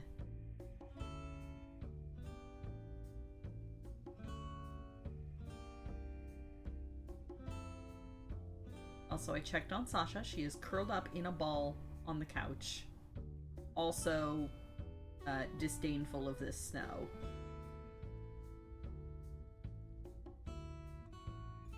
Orange chai is also a really nice winter tea. I tend to be fond of peppermint teas for the winter. Peppermint just tastes like Christmas to me.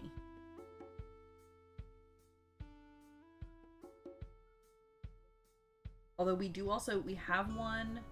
I'm trying to remember if there's orange in it or not.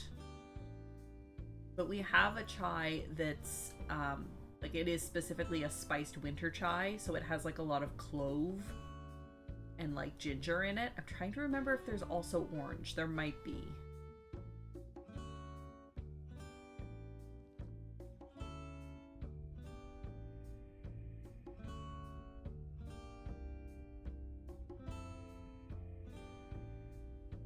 We also have a maple chai that's really, really nice.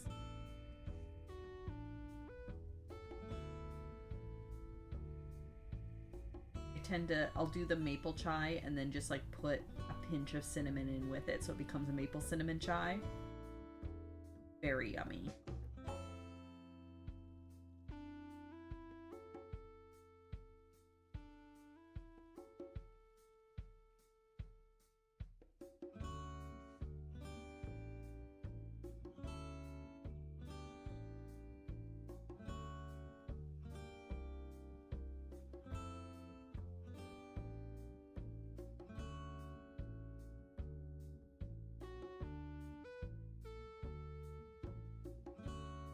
Get really ambitious, you can put like a chunk of a whole cinnamon stick in.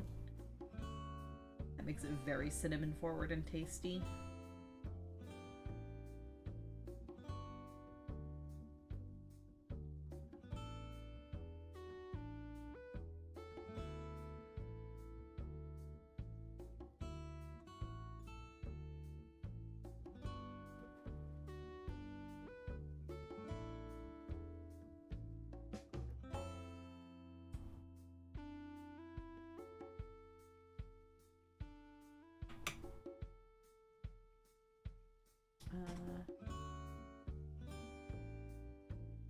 One more.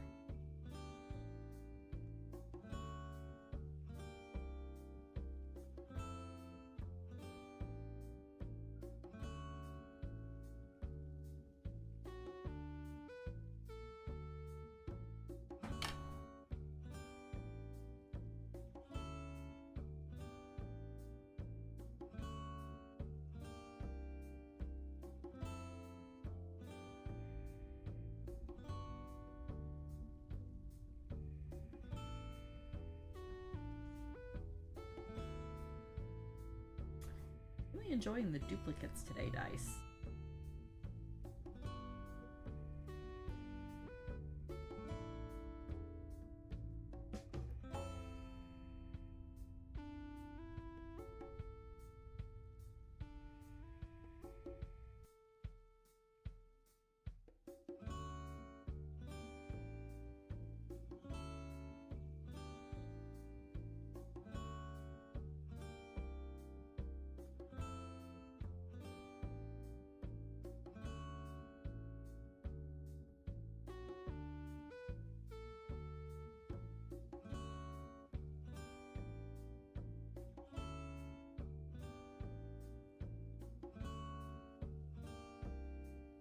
Not a fan of mint tisanes in general. Definitely prefer a winter spiced tea. Ooh, black tea, orange zest, and star anise forward. Cloves, cardamom, cinnamon, maple syrup, and maybe a little brandy or rum or whiskey. Yeah. See, okay, I should have clarified. When I said peppermint tea, I do really like a peppermint black tea. I'll drink a peppermint tisane if I'm, like, sick. I find that really helps, especially if I've got, like, an upset stomach.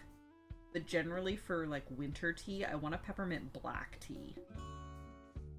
So I usually mix it in with either British breakfast or It's like a Ceylon.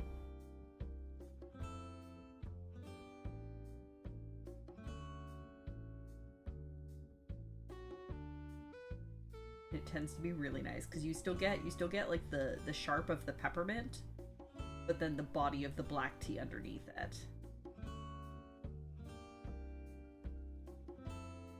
A kitsune. Beep boop to you too.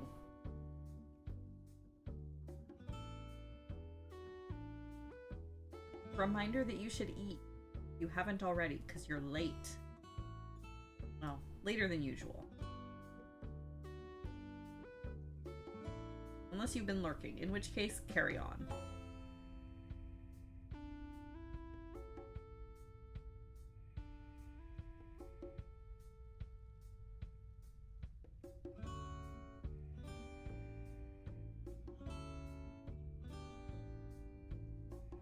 Late this week because busy. Oh no. Okay. You can go back and watch the recap on the VOD, but really short recap for Dungeons and Dragons. We killed the green dragon. None of us have died. The kobold has potentially gotten away. They dimension doored away, and they now know about the dragon slaying sword, which could be, or rather will be, a problem for us in the future.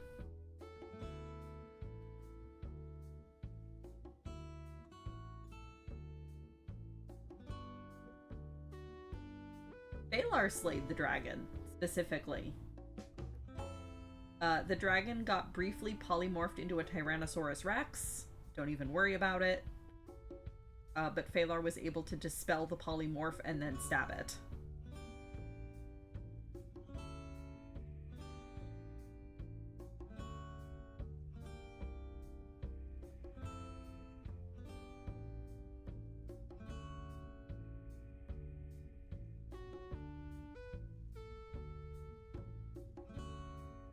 Ooh, yes, go recycle Boxen.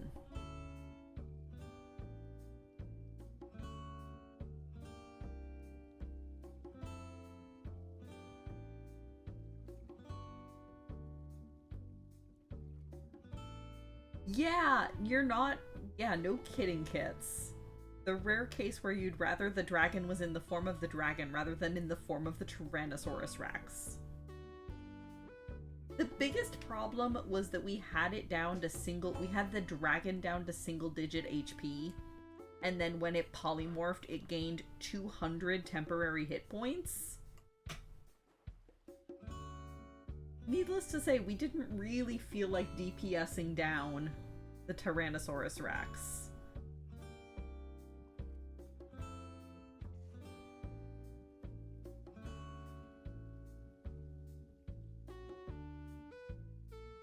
For some reason.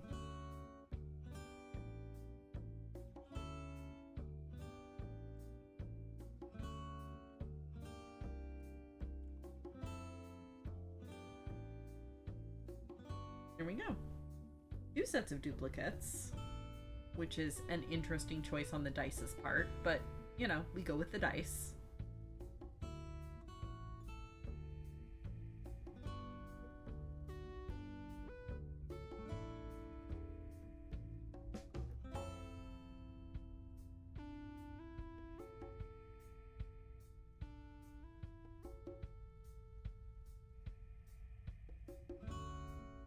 Ooh. Summoned for an opinion. Let's see here.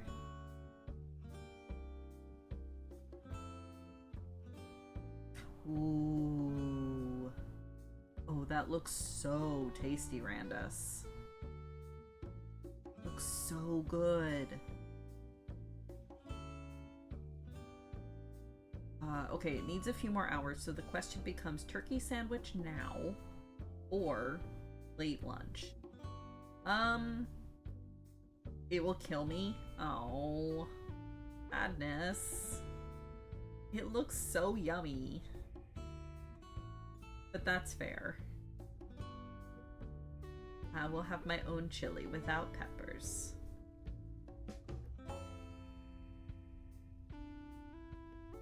Turkey sandwich now or late lunch? I mean, a turkey sandwich is always good. I guess it depends on how hungry you are right now.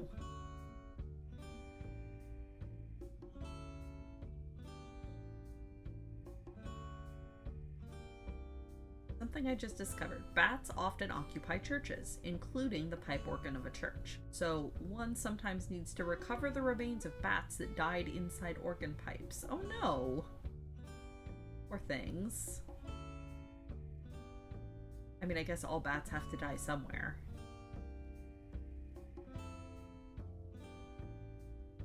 My job is bat remains retriever.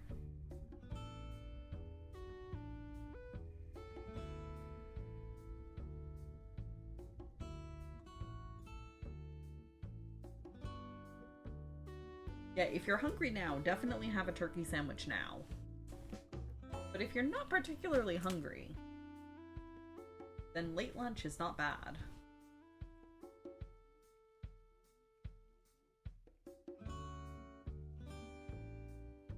Bread.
No warning. Yeah, you don't say weather app.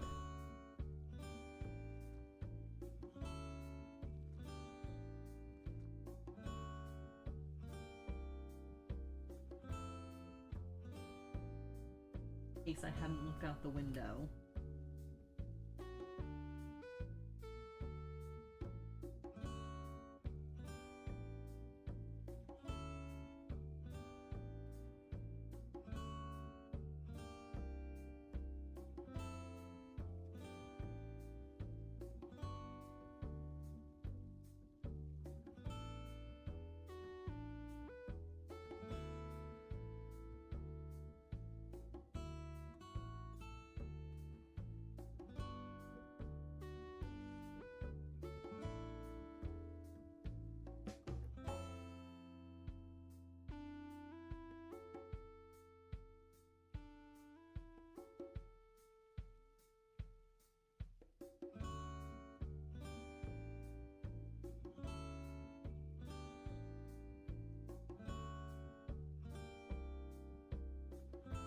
Ah, had a realization. The chili will probably last long enough for the turkey to go bad if you don't eat the turkey now. That's fair.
Wire wrap tools. I'm not sure I've ever seen those.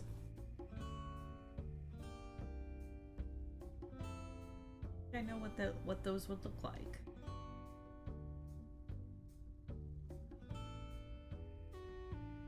Because you say wire wrap tools, and I'm thinking of like jewelry making tools of some kind.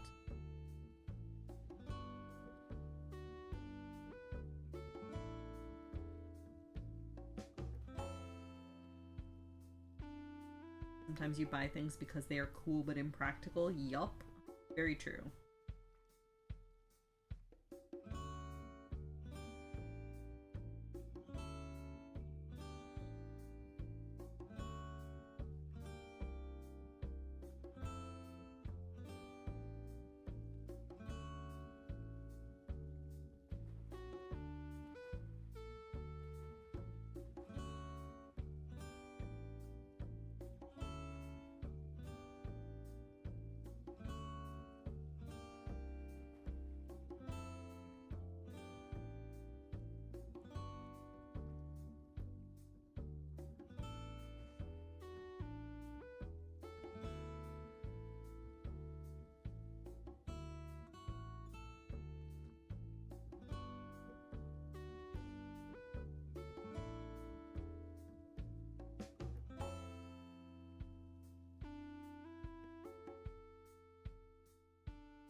Basic tool is just a cylinder with two holes on the end, one for the stripped conductor and one for the post it needs to make the electrical contact with. Insert the stripped conductor, place tool over the post, spin tool to tightly wrap conductor around the post. Oh, okay. It makes a quick, solid, but still reversible solderless electrical contact for prototyping. Oh, so like when you would need to undo it and like adjust it. Really common in like the 70s. Okay. Neat. Because yeah, you wouldn't want to, I guess I never thought about it before, but you wouldn't want to solder something if it was a prototype because you probably need to change and adjust it like 800 times. Cool.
So, hang on.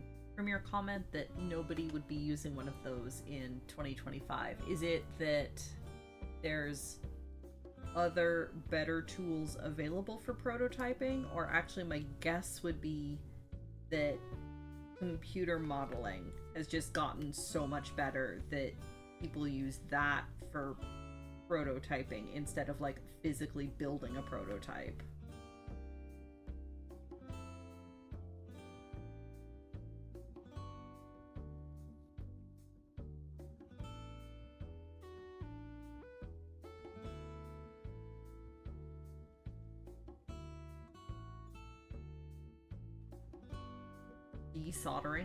Desoldering irons? I guess that makes sense. Guess I just never thought about that being a thing before. Yeah, you can desolder things? Dang, okay. That's neat.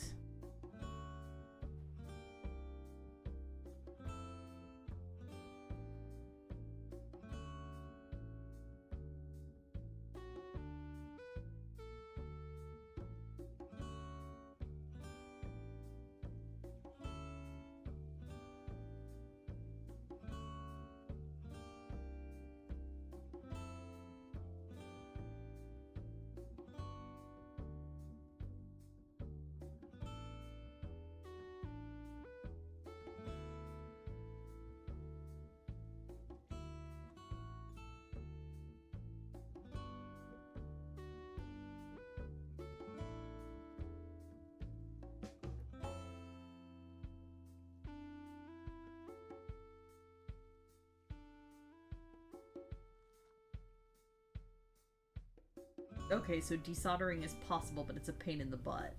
Got it. See, I'm over here with my fiber arts, and then people start talking about, like, soldering things. And I feel like I'm peering into, like, an entirely different world.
Buzz.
Yeah.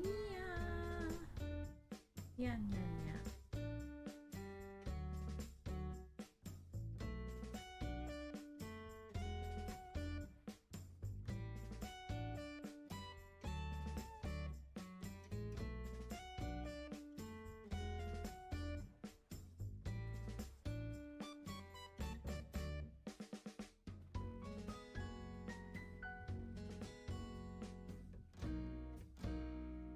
Is anybody working on anything interesting? This is nominally a co-working stream. So I always say, if you've got a project to work on, feel free to also work on it. But it's not a requirement. But I'm always curious if people are working on stuff.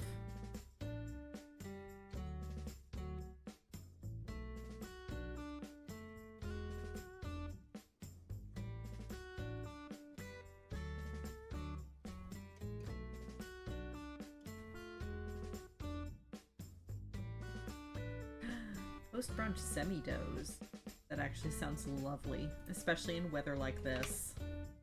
I don't know how it is over where you are, but it's real gross and wet here. Flopping somewhere and dozing sounds lovely. Working on the chili, that counts.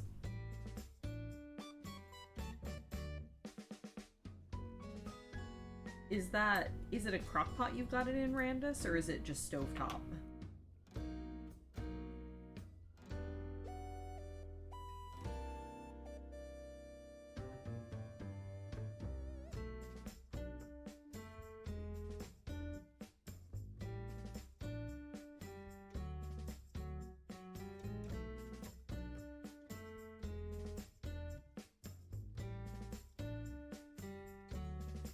That's not even a cat hair, that's just a me hair.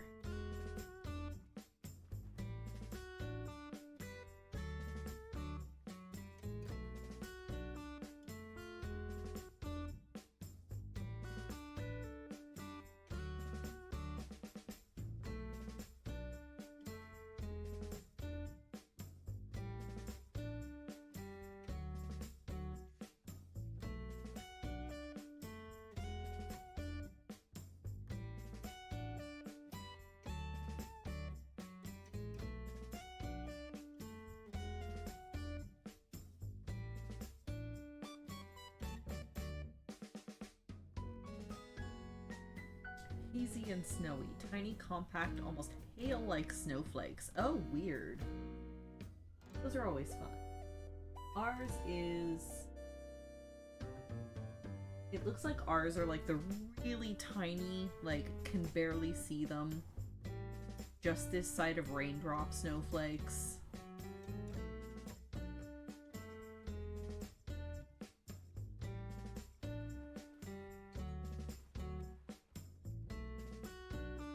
Be packing moving boxes. Wait, is Kit's moving? I missed that. Ah, overnight crockpot chili. That way you can adjust the seasoning in the morning. That makes perfect sense. Delicious. I always hold firm that chili is the best 2 days after it's been made.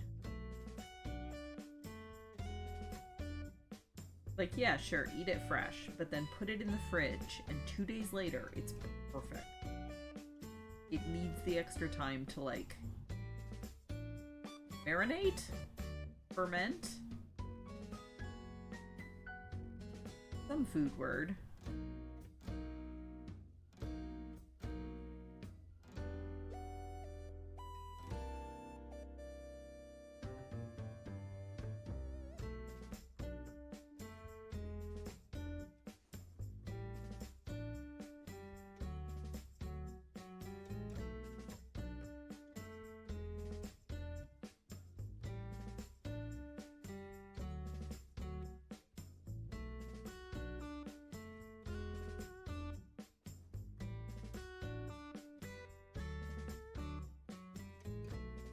And on day 3, you get to start doing fun things like dogs and fries. Ooh, yeah. Yeah.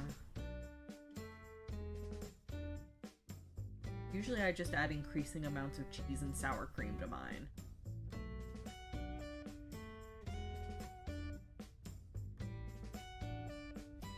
Oh, that's cool. Apparently the Montreal the Bay building is to be turned into an indigenous museum. Oh, that's cool. I'll have to put that on my to-visit list the next time I'm in Montreal. Which is not often. But it can go on the list.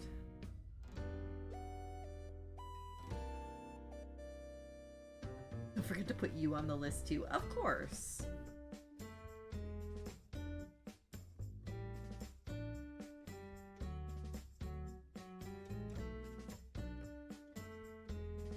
As close as Montreal is, Kara and I don't get there that often. Mostly because we don't have a car.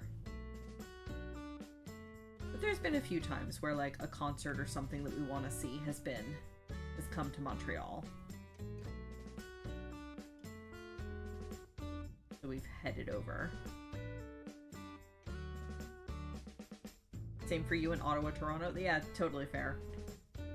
I feel like Ottawa, Toronto, well, especially Toronto, but also to a lesser extent, Ottawa and Montreal they're big enough cities that they're like self-contained. So it's like anything that you would realistically travel for, you can just get easier and more accessibly in your own city anyway. Like all three of them have like cool museums, all three of them have like concert venues. So unless you're going for like a specific exhibit or a specific concert, there's not really a reason to travel to one of the other cities. Now, granted, Montreal especially has enough like culture and architecture and stuff that I would love to go to visit just for like tourism. But again, lack of car makes that a little more difficult.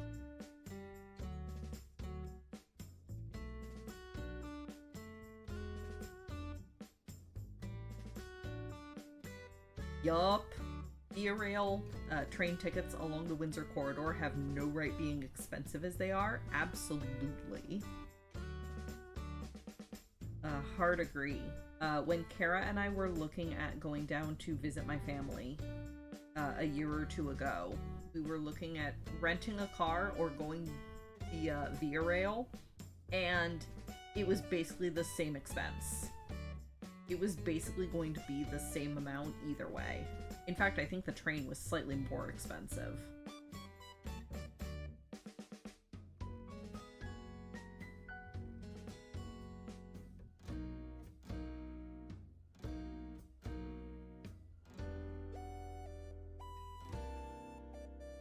Need to save up something like $10,000 Canadian to do Trans-Canada by train? Yeah, that sounds right. And it sucks, because Trans-Canada by train is also something that I would love to do. At least across the Rockies. But it's so expensive.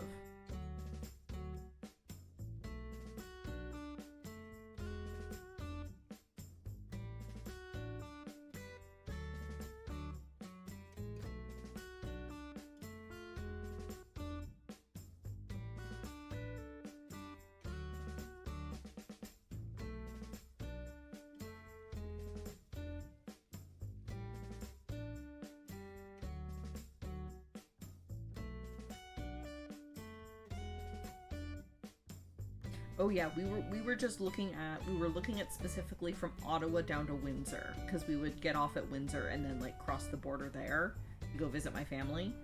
And Ottawa to Windsor was about the same expense as just renting a car. It was ridiculous.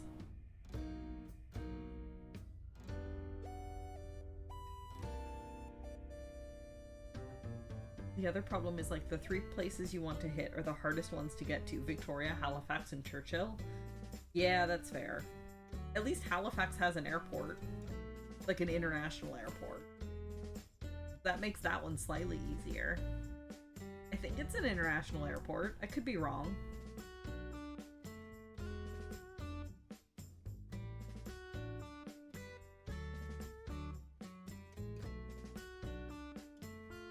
Flights from the UK go to Ottawa, Montreal. Yeah, that does kind of make more sense. You'd have to do an internal domestic flight. Okay, that's fair. it might just be Halifax might be international, but like only to the States. I don't remember. But kids, if you come to Ottawa, you can see me and Kara and Sasha.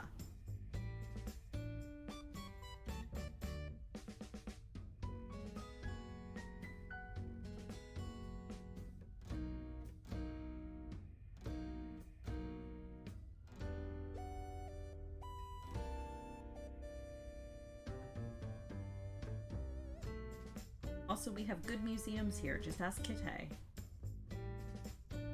We have dragged them to them.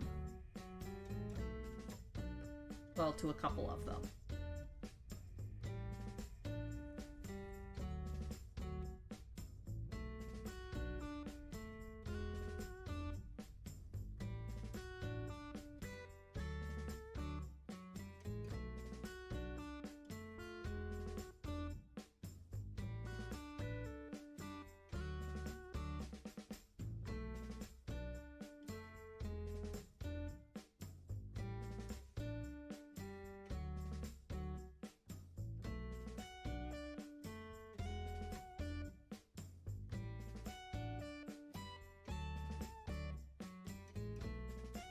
Oh, the Halifax Stanfield website literally just links to Flight Radar for its flight tracking. Okay, maybe it's a smaller airport than I thought.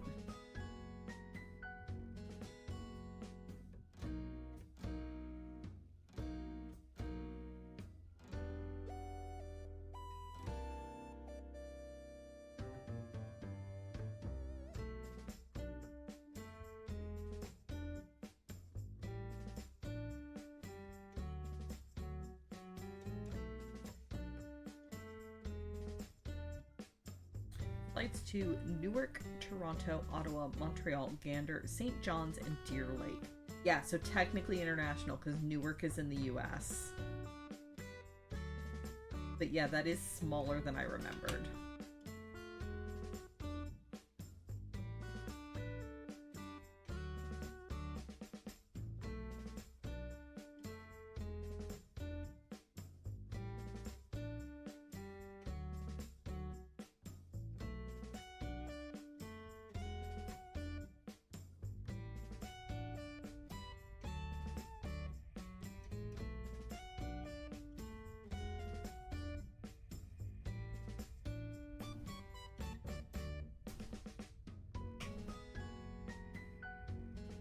Oh, and Boston.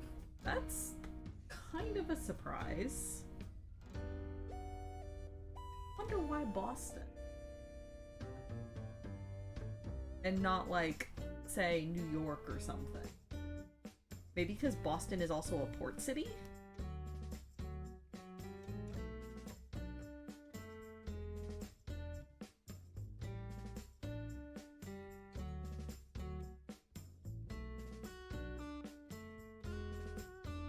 Plan is to fly into Toronto, Ottawa, Montreal, and then connect to Halifax, get the train and do train things. Oh, that would be so cool.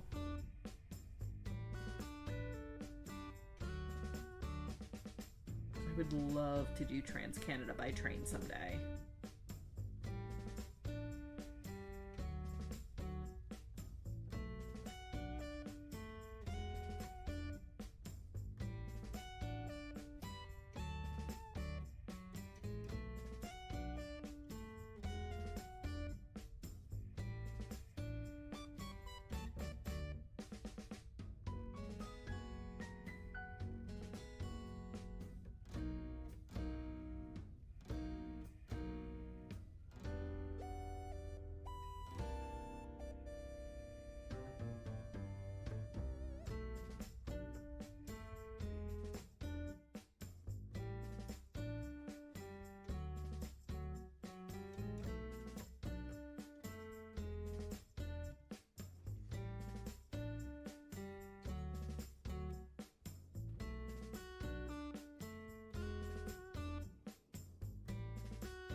You'll never understand train things. I think for me, it's the fact that I get to travel and see the scenery and appreciate the scenery in relative comfort without the stress of trying to drive. And also, like, none of the stress of flying.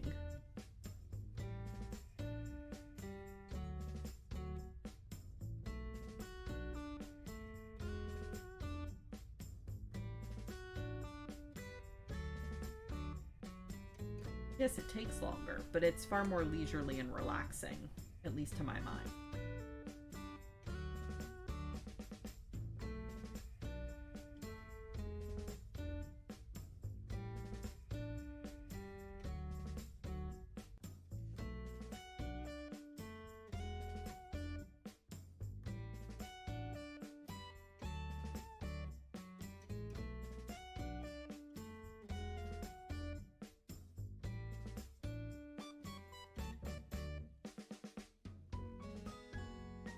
You can't drive, so it's also being able to go places. Yeah, that is fair.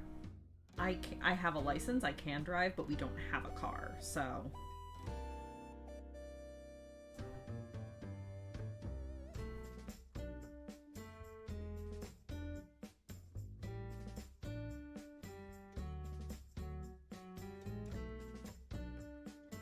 I really miss the comprehensive train systems of Japan. Oh, that was so nice. To be able to just, like, pay $10, hop on a train, and go to, like, the nearest large city to be able to do, like, shopping or sightseeing or whatever. And then just hop on the train to come back. Oh, it was so nice.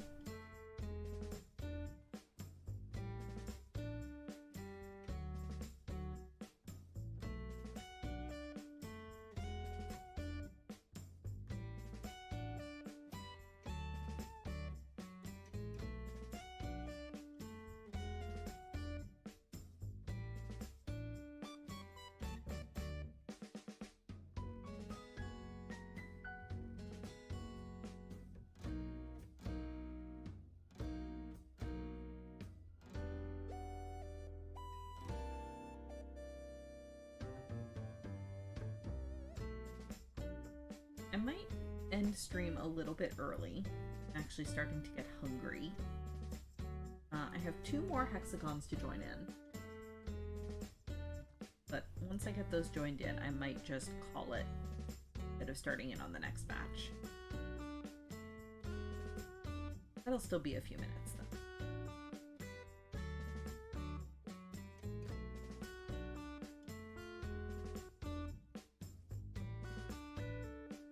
Yeah, I'm not familiar with Rockcliffe. I'm assuming CYRO is the airport code.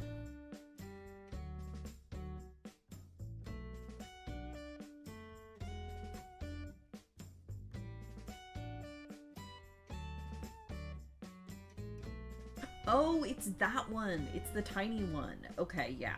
I know which one that is then. I'm like, Rockcliffe is a neighborhood. Yeah. Yeah, there is a tiny airport there, isn't there? I always forget it's there because it's small private planes only.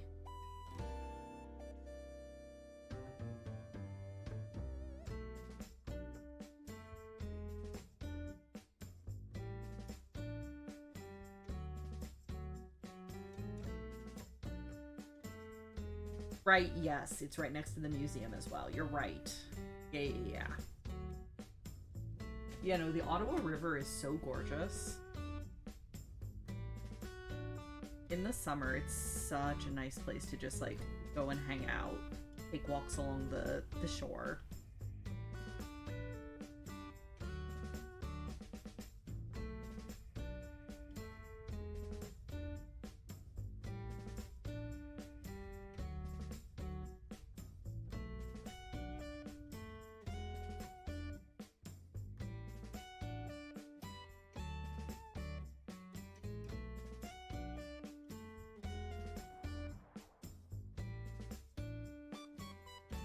Rockcliffe, if I am remembering correctly, is one of the smaller much smaller towns that used to be a separate town and then just kind of got swallowed up as Ottawa expanded. So now it's just kind of a suburb slash neighborhood within the larger Ottawa sphere.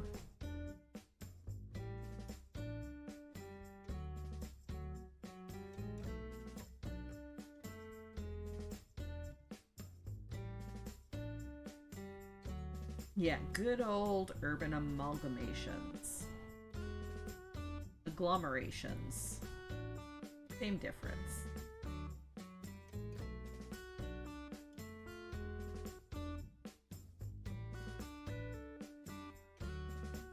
Makes city politics suck, but, you know, that's a complaint for a different day.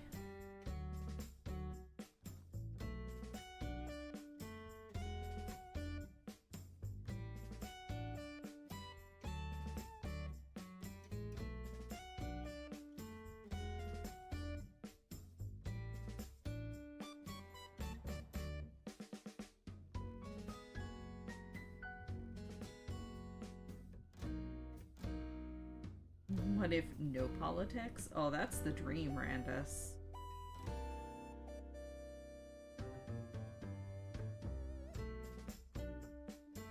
Unfortunately, I think when you get more than about maybe 24 humans together, politics just kind of naturally evolve.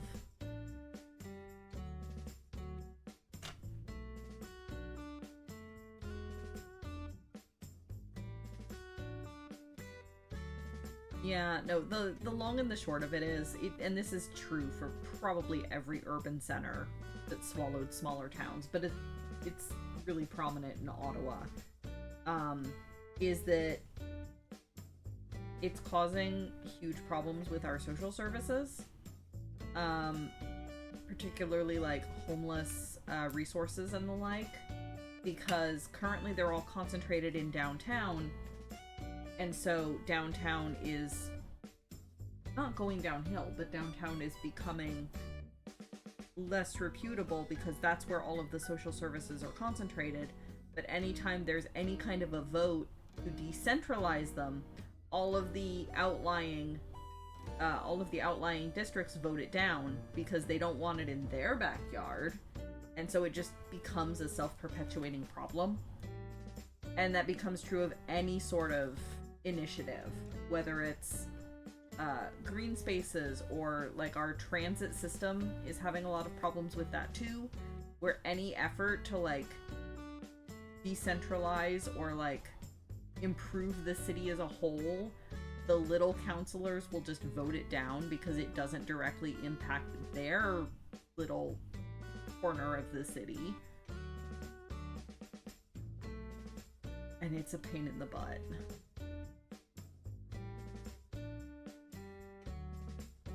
And it makes it very, very hard to do any sort of overall reform because nobody can agree on what needs to be done because the city is too large and diverse.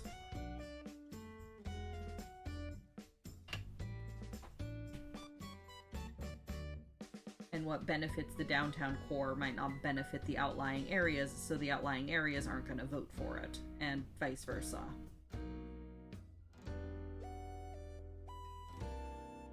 So in the end, nothing gets done.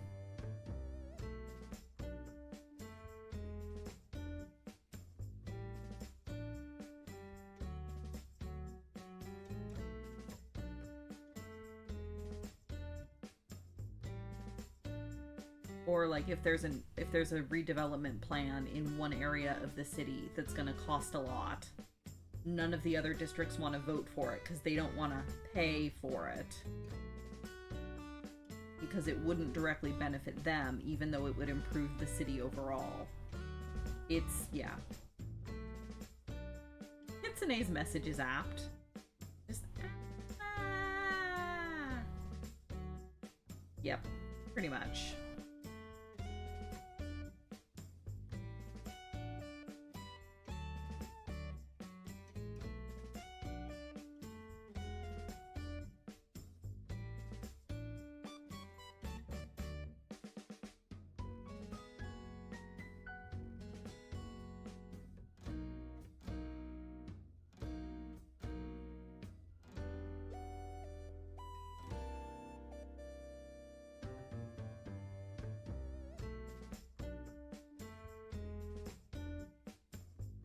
shouldn't be surprised that there's a yacht club right beside there. Nope. Like I said, that's a real pretty area of the city.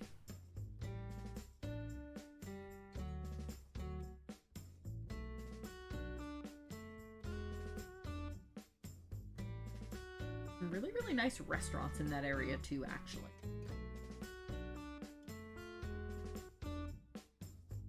Kara and I go down there for dates sometimes, just to walk along the river.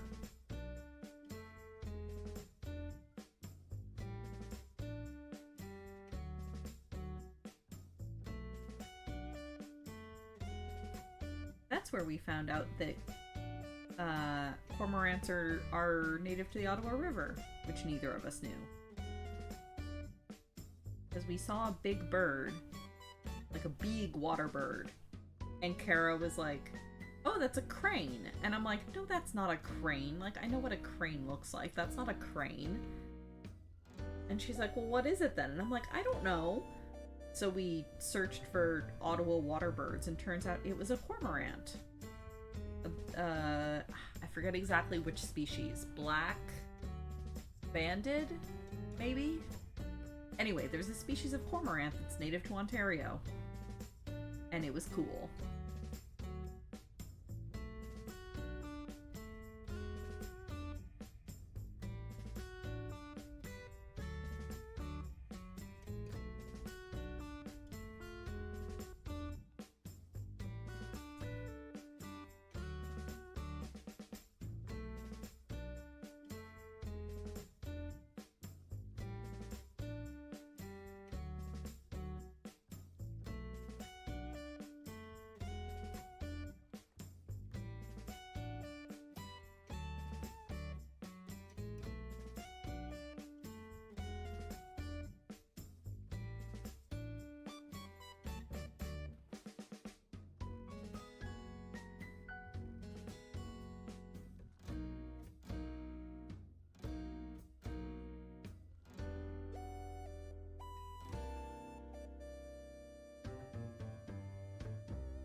Right.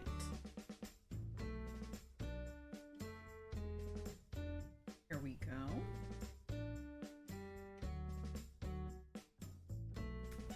More hexagon. Yeah, I think I will call it there for the day.